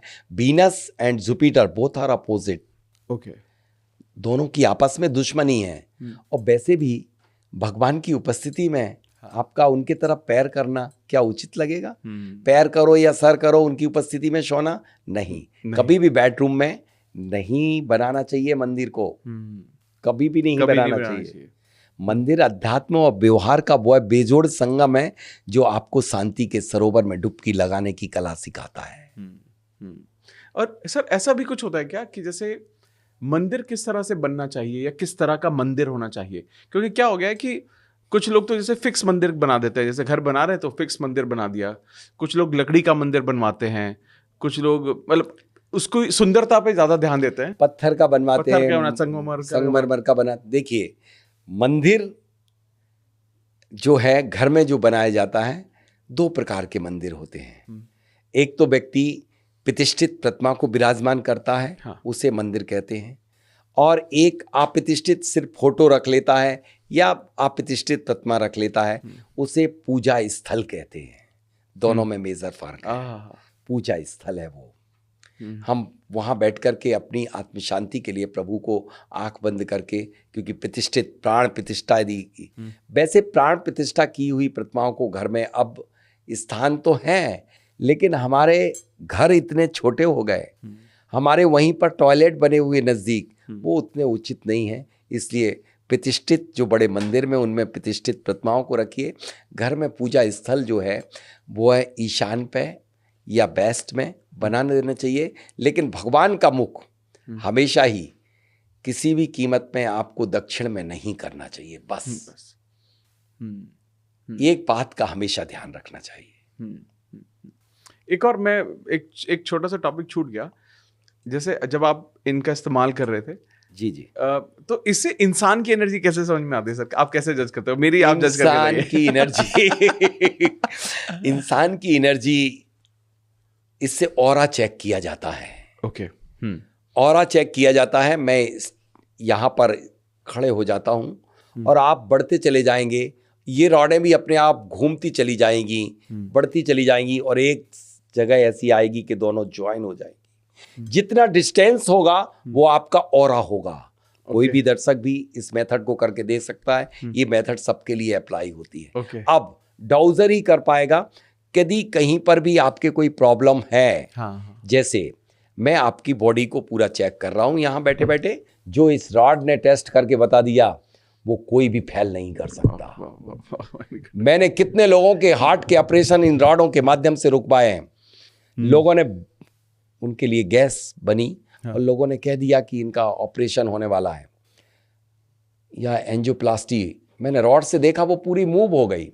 मैंने कहा आप तो सिर्फ गैस की टेबलेट लीजिए, पेंटासिड DSR खाइए और एक दिन के लिए रुक जाइए, नॉर्मल हो गया पेन, बढ़िया हो गए। क्योंकि ये रॉड जो बता देती है वो दुनिया में कोई भी इंस्ट्रूमेंट नहीं दिखा सकता। और अगर ये रिवर्स हो गया तो एंटी क्लॉकवाइज हो गया, यदि एंटी क्लॉकवाइज घूम जाता है मतलब वहां पर प्रॉब्लम है। यदि हार्ट में यदि एंटी क्लॉकवाइज हुआ तो समझ लेना कि हार्ट में कोई प्रॉब्लम है। कहीं पर ही पेट में हो गया तो पेट में प्रॉब्लम है। आप कह रहे हैं इसकी एक्यूरेसी 100 नहीं 1000%। मैंने अभी तक आज तक सैकड़ों डॉक्टरों को भी चेक किया है और मेरा चैलेंज है दर्शकों से भी, कभी भी मेरे को रोग ना बताया जाए और मैं आके चेक कर दूंगा कि आपके अंदर कौन सी डिसीज है। और मैं ये कर रहा हूं 92 से डाउजिंग पर मैंने वर्क करना शुरू किया था। सबसे पहले जमीन की अंदर छिपे हुए पदार्थों को देखना, जमीन के अंदर ग्राउंड वाटर प्रॉस्पेक्टिंग करना कि पानी कहाँ निकलेगा, उससे फिर इंसान के अंदर वर्क किया। इसके ऊपर मेरे पेपर भी पब्लिश्ड हुए हैं, इसके ऊपर ही तो मेरी पीएचडी है पूरी। हाँ, अमेजिंग अमेजिंग अमेजिंग। तो सर जैसे बहुत सारे लोग जो रेंट पर रहते हैं उनके लिए तो वास्तु की जरूरत होनी ही नहीं चाहिए, क्या आपको क्या लगता है कि वास्तु उनकी लाइफ में भी जरूरी है? सर फिर तो ऐसा है कि आप ये भी कह सकते हैं कि जिनके नाम की रजिस्ट्री नहीं है, जिनके नाम की रजिस्ट्री है उनको ही वास्तु दोष लगेगा। ये बिल्कुल मिथ है। जो जिस भूमि पर बसेगा उसकी उस एनर्जी का इफेक्ट उस व्यक्ति पर पड़ेगा, चाहे दृश्य अदृश्य रूप से कैसे भी। जो व्यक्ति, जैसे कि टाटा है, उसकी ताज होटल इतनी है दुनिया में, उनके सारे ईशान पे टॉयलेट भी बने हुए हैं, तो फिर तो उस व्यक्ति के ऊपर उसके तो फिर दुर्दशा हो जाना चाहिए थी।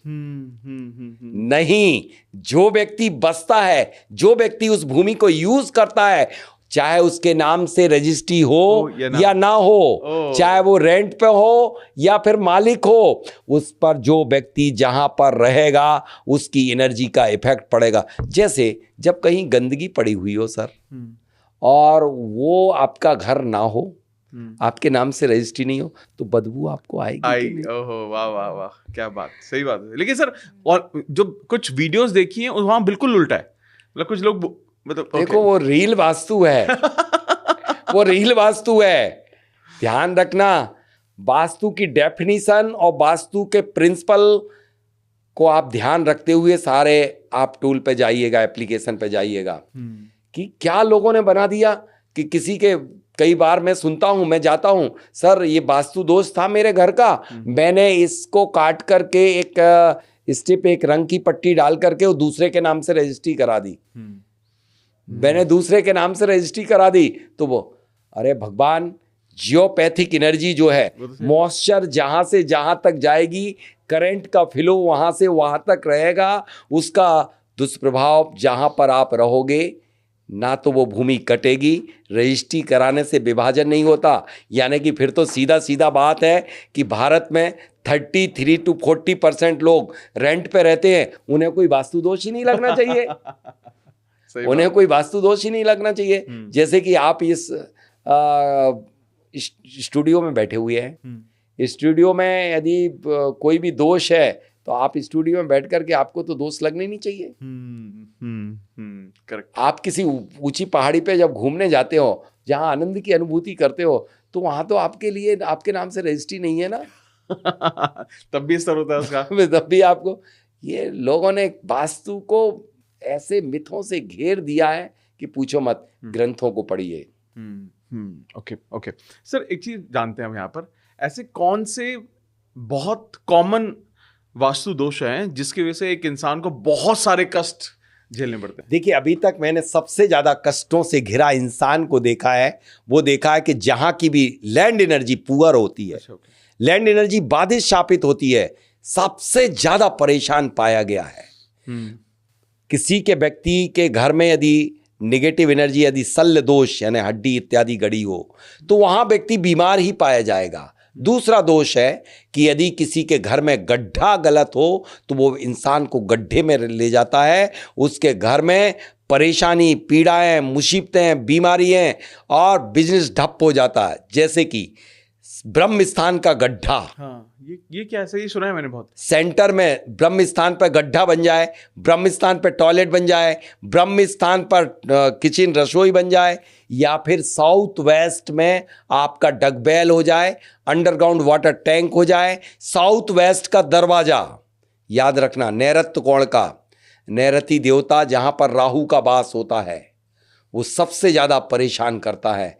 और मैंने देखे कि यहां पर ये सबसे बड़े महादोष हैं, सबसे बड़े दोष हैं। इन दोषों का दुष्प्रभाव, चाहे व्यक्ति की कुंडली कितनी अच्छी भी चल रही हो, तब भी ये दुष्प्रभाव व्यक्ति को पड़ते हैं। सिर्फ एक्सेप्ट उनको कम रहेगा जिनका राहु उच्च का है, उसको नैऋत्य कोण पर यदि दरवाजा है तो उसे तकलीफ नहीं होगी। लेकिन गड्ढा जो है, पानी वाटर टैंक है, यदि आपने डगबेल बना दिया साउथ वेस्ट में। अभी मैं एक कहानी बताता हूं आपके लिए कि एक व्यक्ति ने रोहतक में साउथ वेस्ट में डगबेल पहले से था, वो वाला फार्म हाउस ले लिया। एक को बिका, दूसरे को बिका, तीसरे को बिका और ले लिया। अब उसकी राहु भी नीच का था, राहु की महादशा भी चल रही थी। अब उसके साथ क्या हुआ, पानी आ गया, वो ड्राई है, राहु ड्राई है, सूखा है, जल आ गया बहुत बड़ा। उस व्यक्ति ने क्या किया कि वहीं पर एक स्विमिंग पूल बना दिया, अच्छा सा। लोगों वास्तु नहीं देखते, क्या हुआ सुनिएगा आप। उसका एक्सीडेंट हुआ और घर के तीनों सदस्यों के लिए ऐसी इंजरी हुई कि बिल्कुल अभी 4 महीने से बिस्तर पर लेटे हुए हैं। दूसरा काम देखिए, बिजनेस पूरी तरह से चौपट हो गया। तीसरा, कहीं बहन बेटी की कहीं शादी की होगी और उनका तलाक का केस चलना शुरू हो गया। तो ऐसी मुसीबतें जब एंटी एलिमेंट आ जाएंगे, जब साउथ वेस्ट का गड्ढा, साउथ वेस्ट में अंडरग्राउंड वाटर टैंक या अंडरग्राउंड कोई डगबेल बना दिया जाता है, तो बहुत बहुत ज्यादा खतरा हो सकता है। लेकिन आप मुझे एक चीज बताइए कि आप एक और नॉर्थ ईस्ट की टॉयलेट भी, लेकिन सभी को परेशान नहीं करती नॉर्थ ईस्ट की टॉयलेट। हाँ सर, जैसा, हाँ बिल्कुल सही कहा, मैंने भी यही सुना है सर कि अगर नॉर्थ ईस्ट में अगर आपके टॉयलेट है तो आपको कैंसर होना कंफर्म्ड है, होगा ही होगा। सर ये बिल्कुल कंफर्म नहीं है। आप 45 नंबर सेक्टर नोएडा में आप जाइएगा, बिल्डिंगें बनी हुई हैं और एक बिल्डिंग ऐसी है जिसमें कि पूरी नीचे से लेकर ऊपर तक सारा नॉर्थ ईस्ट में ही मैंने जोनिंग की टॉयलेट पाई गई, लेकिन वहाँ के 11 फ्लोर में से किसी एक व्यक्ति को कैंसर नहीं पाया गया। बॉम्बे, अब मैं हर महानगर की बात करता हूँ, मुलुंद में एक 31 माले की एक बिल्डिंग है, उसमें पूरा नॉर्थ ईस्ट में टॉयलेट है, लेकिन एक व्यक्ति को भी कैंसर नहीं है। ये हो सकता है। कैंसर कब होता है? जब जमीन के अंदर गंदा पानी एंटी क्लॉकवाइज मूव हो रहा हो, सेप्टिक टैंक के ऊपर व्यक्ति सो जाए, वहां पलंग रखा हुआ हो सेप्टिक टैंक के ऊपर, तो सारे बैक्टीरिया जो वायरस हैं वो आएंगे और उसके ऊपर इफेक्ट डालेंगे। लेकिन ईशान कोण पर हो सकता है कि वो दुखी रहे, परेशान रहे, मे बी कुछ लोगों को कैंसर, लेकिन दावा कर दिया जाए कि सबको कैंसर हो गया, ये गलत है। ओके सर, तो ये जब हम घर के वास्तु की बात कर रहे हैं या इंडस्ट्री वास्तु की बात कर रहे हैं, तो क्या घर के अंदर ही का वास्तु इंपॉर्टेंट है या जो सीवेज लाइन है या वो जो रोड है वो बहुत इंपॉर्टेंट है? देखिए, रोड भी इंपॉर्टेंट है कि रोड पे कहीं सीधे आपके घर के मेन डोर पे आकर के रोड तो समाप्त नहीं हो रहा, साउथ वेस्ट की या साउथ की या साउथ ईस्ट की, नॉर्थ वेस्ट की टक्कर में आपका डोर, मेन डोर तो नहीं आ रहा। ये बहुत बड़ी एक्सीडेंट समस्या पैदा कर देगा आपके यहाँ, बहुत बड़ा रोग को जन्म दिला देगा, ये तो नहीं है। फिर सीवर लाइन का जो मूवमेंट है वो क्लॉकवाइज हो और ड्रेन जो गंदा पानी निकले वो नॉर्थ वेस्ट से निकल जाए, रोग के स्थान से निकल करके बाहर चला जाए। और आपका जो भी अंडरग्राउंड एक्टिविटी हो, अंडरग्राउंड वाटर टैंक बनाए जाएं, वो नॉर्थ ईस्ट में बनाए जाएं। लेकिन याद रखना, नॉर्थ ईस्ट की डायगोनल टू डायगोनल लाइन पे कभी भी बोरिंग गड्ढा नहीं होना चाहिए, क्योंकि वहाँ पर शिशु पिशाच बिंदु बैठते हैं, वहाँ पर तकलीफ अवश्य जन्म ले जाती है। लोग बाग नॉर्थ ईस्ट समझ के एक कॉर्नर में करवा देते हैं, कॉर्नर से हट के नॉर्थ ईस्ट की तरफ अंडरग्राउंड वाटर टैंक, बोरिंग या डगवेल कोई भी वहां पर बनवाए। एक और मेरा सवाल है सर, मैंने ना ये बहुत पहले सुना था, अभी नहीं, काफी टाइम पहले मैंने सुना था कि पहले अमिताभ बच्चन जी का जो घर था वो कॉर्नर का घर था, ठीक है, बिल्कुल कोने का घर था, तो इसकी वजह से उनकी तबीयत बहुत ज्यादा खराब रहती थी। तो कॉर्नर का घर अगर आपका है तो आपकी हेल्थ में हमेशा प्रॉब्लम रहेगी। डेड एंड बोलते हैं उसे, लास्ट घर मतलब डेड एंड। क्या होता है जब कभी भी कोई भी व्यक्ति, कोई भी एनर्जी पूरे से पैक कर दी जाएंगी, लास्ट में जहां जाएंगी वहां पर उसका सीधी सीधी वहीं पहुंचेंगी। यदि आपका घर होगा, घर का दरवाजा होगा तो पूरी प्रवेश कर जाएगी। ठीक है ना, टक्कर टक्कर लगती है, टक्कर लगेगी इस वजह से। तो फिर ये ठीक डेड एंड ठीक नहीं होता है, चाहे वो घर हो चाहे ऑफिस हो, कोई भी हो, डेड एंड कभी भी ठीक नहीं। अच्छा, वो डेड एंड पे नहीं होना चाहिए, ताकि वो एनर्जी का जो फ्लो है वो बना रहे, रुके नहीं। हाँ, ओके ओके ओके सर। मैं अभी जैसे हमने बहुत सारी चीजें डिस्कस कर ली, काफी सारी डिस्कशन किया और बहुत सारी इन्फॉर्मेशन मेरे लिए नहीं थी और मैं मतलब मेरे को जब समझ के और बहुत अच्छा लग रहा है। लेकिन मैं ये जानना चाहता हूँ कि क्या वास्तु की वजह से आप अपनी लाइफ के हर एरिया पर काम कर सकते हो? हर चाहे मेंटल हेल्थ हो, चाहे वो पैसा हो, चाहे वो हेल्थ हो, कुछ भी, हर चीज पर काम किया जा सकता है। पुनः मैं आपको वास्तु की परिभाषा पे लाता हूं। वास्तु यानी प्रकृति की सारी एनर्जी का उपयोग करना। जैसे हमारी बहुत सारी चिकित्सा पद्धति ऐसी थी एक समय कि हम सूर्य की किरणों से ही चिकित्सा करते थे, सारी की सारी करते थे। तो ये डेफिनेटली हम हेल्थ को भी ठीक कर सकते। मेंटल स्ट्रेस, यदि आपको sun rays and positive energy मिलेगी अच्छी, तो आपको मेंटल स्ट्रेस अपने आप धीरे धीरे कम हो जाएगा। लेकिन आप कहो कि सारे कर्मा को डिलीट कर दोगे, ये गलत है। भगवान राम को जब कर्मों ने नहीं छोड़ा तो हम और आप किस खेत की मूली हैं कि सब कुछ वास्तु से डिलीट कर दिया जाएगा। हाँ, प्रकृति के नेचर के अकॉर्डिंग चलोगे तो आपके अपने खाते का जो पुण्य है उसका भोग कर पाओगे। जो आपके अकाउंट में ट्रांसफर है, डिपॉजिट मनी है, उसको आप आराम से खर्च कर लोगे। यानी कि आप उस एनर्जी का उपयोग करोगे तो आपके जो पूर्व संचित पुण्य है उससे आप जीवन अच्छा बिता लोगे। सब कुछ डिलीट कर लोगे, ये तो फिर हर व्यक्ति भगवान बन जाएगा वास्तु ठीक करके। राइट राइट सर, एक चीज मैं पूछता हूँ, अभी क्यूरियोसिटी से सवाल निकल रहे हैं। आप जैसे ना हजारों लोगों को आपने वास्तु सिखाया ही है, और अब तो मतलब हजारों नहीं है, लाखों, लाखों लोगों को आपने लाखों लोग, दुनिया भर में लाखों लोग उसमें हो चुके। हमारी जितने प्रकार की ट्रेनिंग होती है, अच्छा, स्वर विज्ञान की, अष्टांग निमित्त की, आर्ट ऑफ फोरकास्टिंग की, मिरेकल की, ज्योतिष की और पिरामिडोलॉजी की, ऐसी वृक्ष वास्तु की, इन सबको मिलाकर के लाखों तो आराम से हो गए। क्योंकि हजारों तो एक साल में क्या, एक माह में भी 1,000 लोगों को हम ट्रेनिंग दे देते। एक ही बार की ट्रेनिंग में हमारे यहाँ 1200 लोग, चंडीगढ़ या दिल्ली में जो हुआ था महरौली में, वहाँ पर 1,000 लोग आए हुए थे। तो सर जब आप ये अब जब आप ऑनलाइन डालते हो तो हर कोई भी रजिस्टर कर लेता होगा, लेकिन मेरे को ये जानना है कि क्या वास्तु स्पेसिफिकली, वास्तु जानने के लिए क्या इंसान की कोई एलिजिबिलिटी होनी चाहिए? निश्चित रूप से होना चाहिए, निश्चित रूप से। ये सिर्फ भारत में मैं गर्व से कह सकता हूं कि मेरी एक ऐसी संस्था है जो आपके लिए सबसे पहले शपथ पत्र लेती है, एफिडेविट भरवाती है। शपथ पत्र पे साइन किए बगैर हम किसी को भी वास्तु नहीं सिखाते। अभी हमारे यहाँ एक व्यक्ति आ गया था सतना में, जो ड्रिंक करता था, उसको बैरंग वापिस भगा दिया मैंने, क्योंकि उसने वो काम एक दिन पहले ही पता चला था कि रूम में उसने बाटल ला करके वो पी।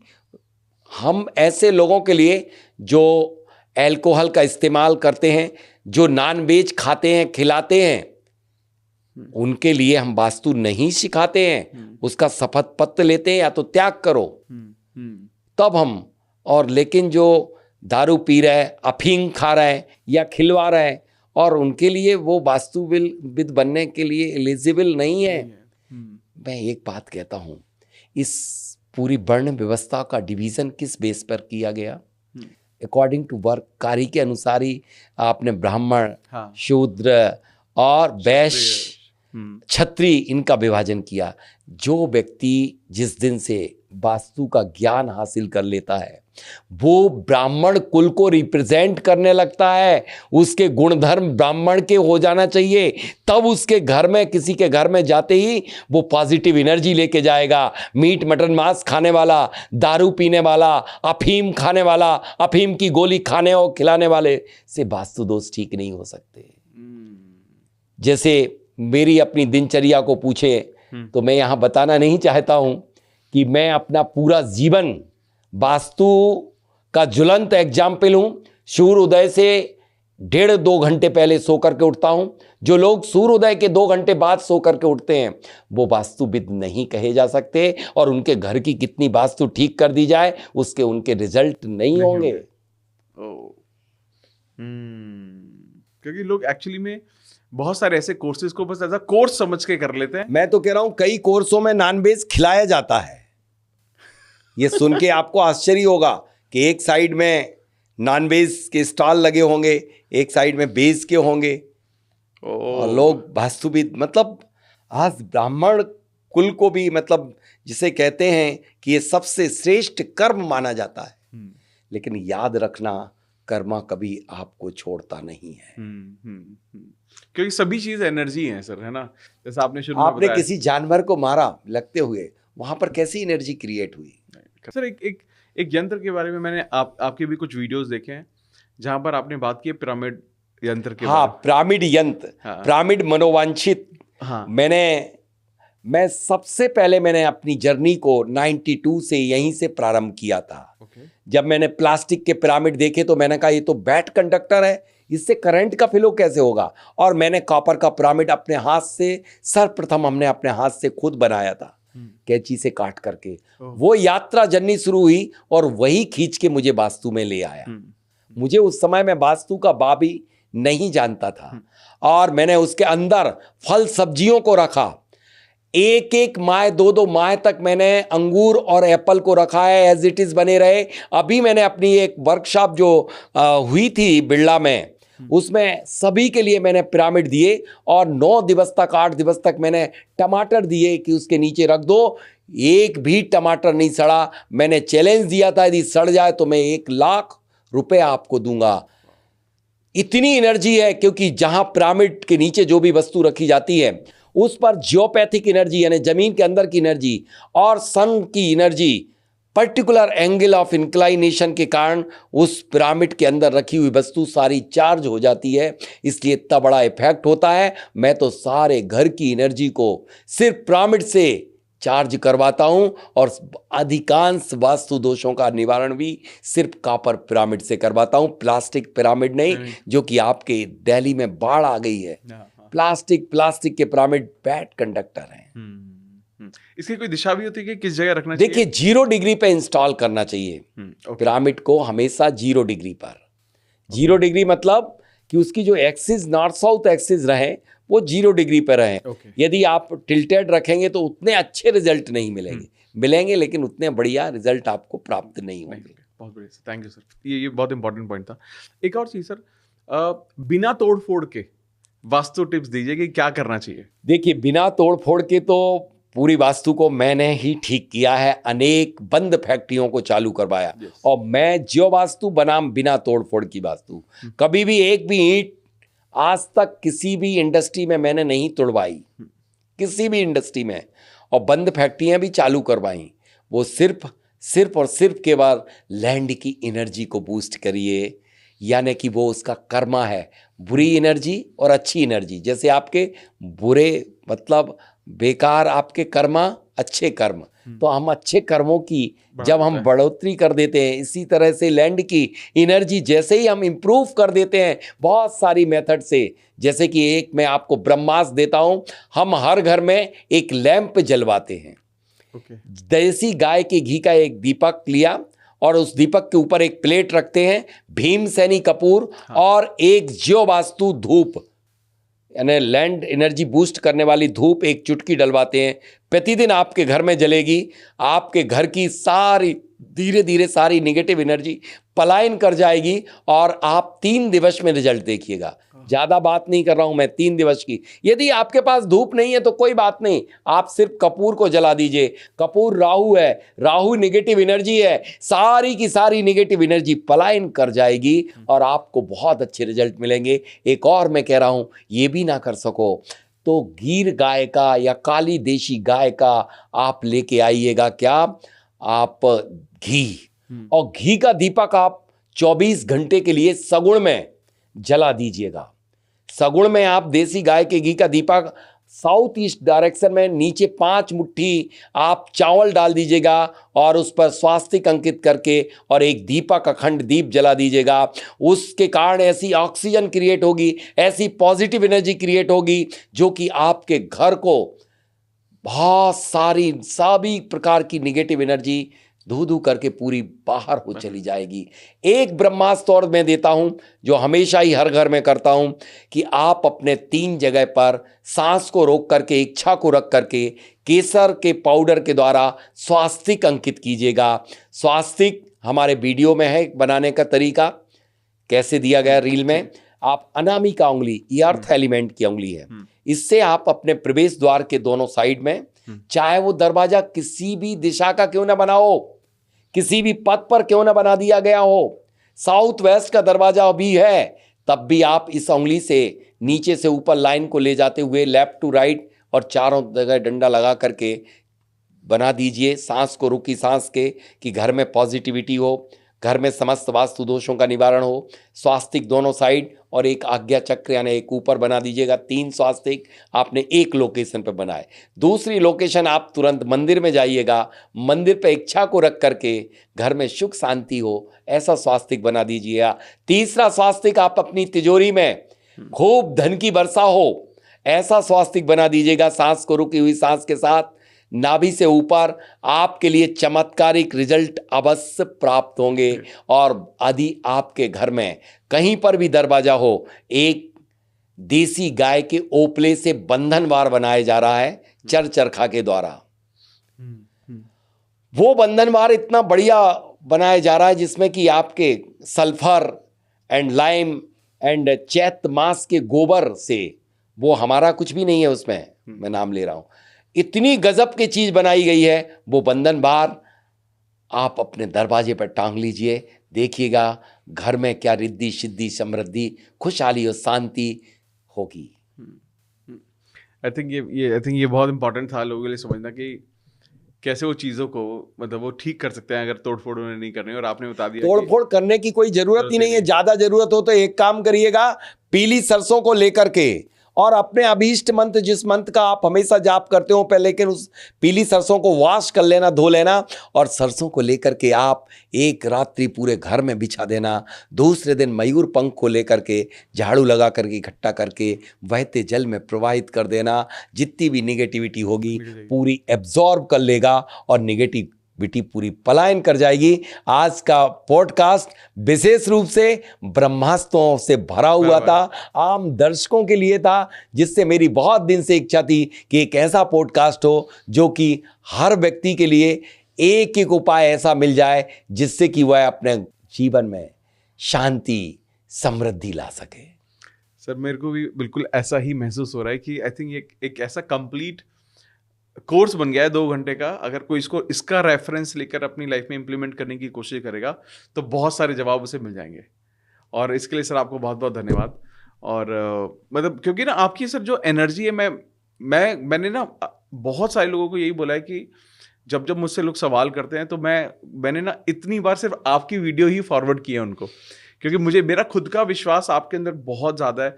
क्योंकि जब से मैं आपसे स्वर विज्ञान का अपने पॉडकास्ट किया था और उसके बाद मैंने आपके सोशल मीडिया को भी फॉलो किया, मैंने वास्तु के आपके बहुत सारे वीडियो देखे और जिस इंटेंट से आप समझा रहे लोगों को सर, वो मुझे लगता है जो हमारी इंटेंशन है ना, वो ये निर्धारित करती हैं कि वो कितनी प्योर एनर्जी से कितने लोगों तक पहुंचेगा और कितने लोगों की मदद होगी। और वहाँ मेरे को ऐसा महसूस होता है कि सर आपसे श्रेष्ठ नहीं है कोई। नहीं, मैं प्रभु सर्वश्रेष्ठ हैं, हम सब उनके चरणों की रज हैं। हमारा उद्देश्य निश्चित रूप से अच्छा होना चाहिए कि जन जन को लाभ पहुंचाने का होना चाहिए, क्योंकि मुझे इस फील्ड में आने की कदापि कोई ज़रूरत नहीं थी।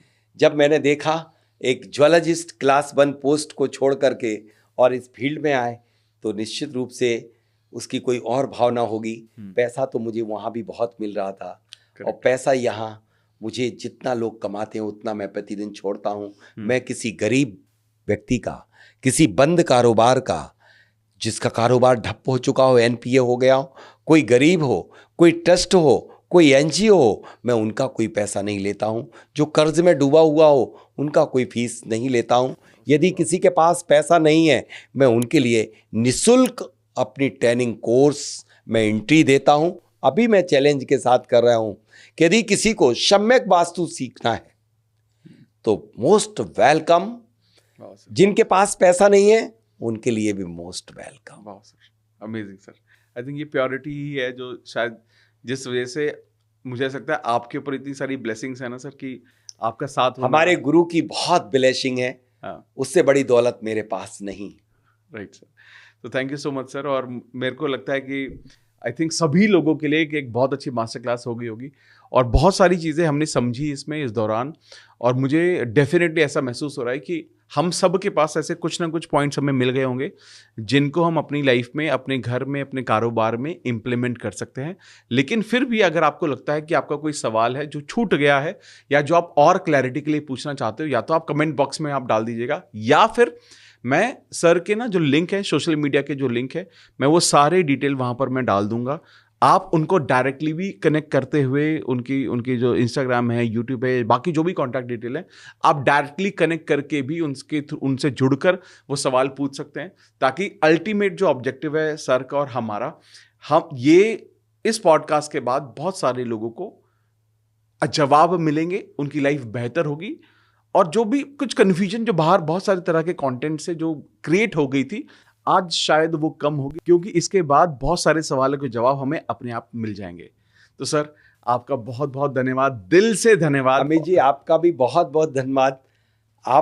मैं बहुत सारे लोगों के साथ पॉडकास्ट या मिलता हूँ, लेकिन आपका इनर पावर जो है, आपका जो ऑरा है, निश्चित रूप से आप एक मोटिवेशनल गुरु तो हैं, लेकिन उसके साथ उससे भी कहीं ज़्यादा कि आपका इनर पावर बहुत अच्छा है। Thank you sir. शायद वो हो सकता है आपके साथ हूँ, आपके नहीं, मेरे साथ नहीं है ही आपका अच्छा। Thank you sir, thank you sir.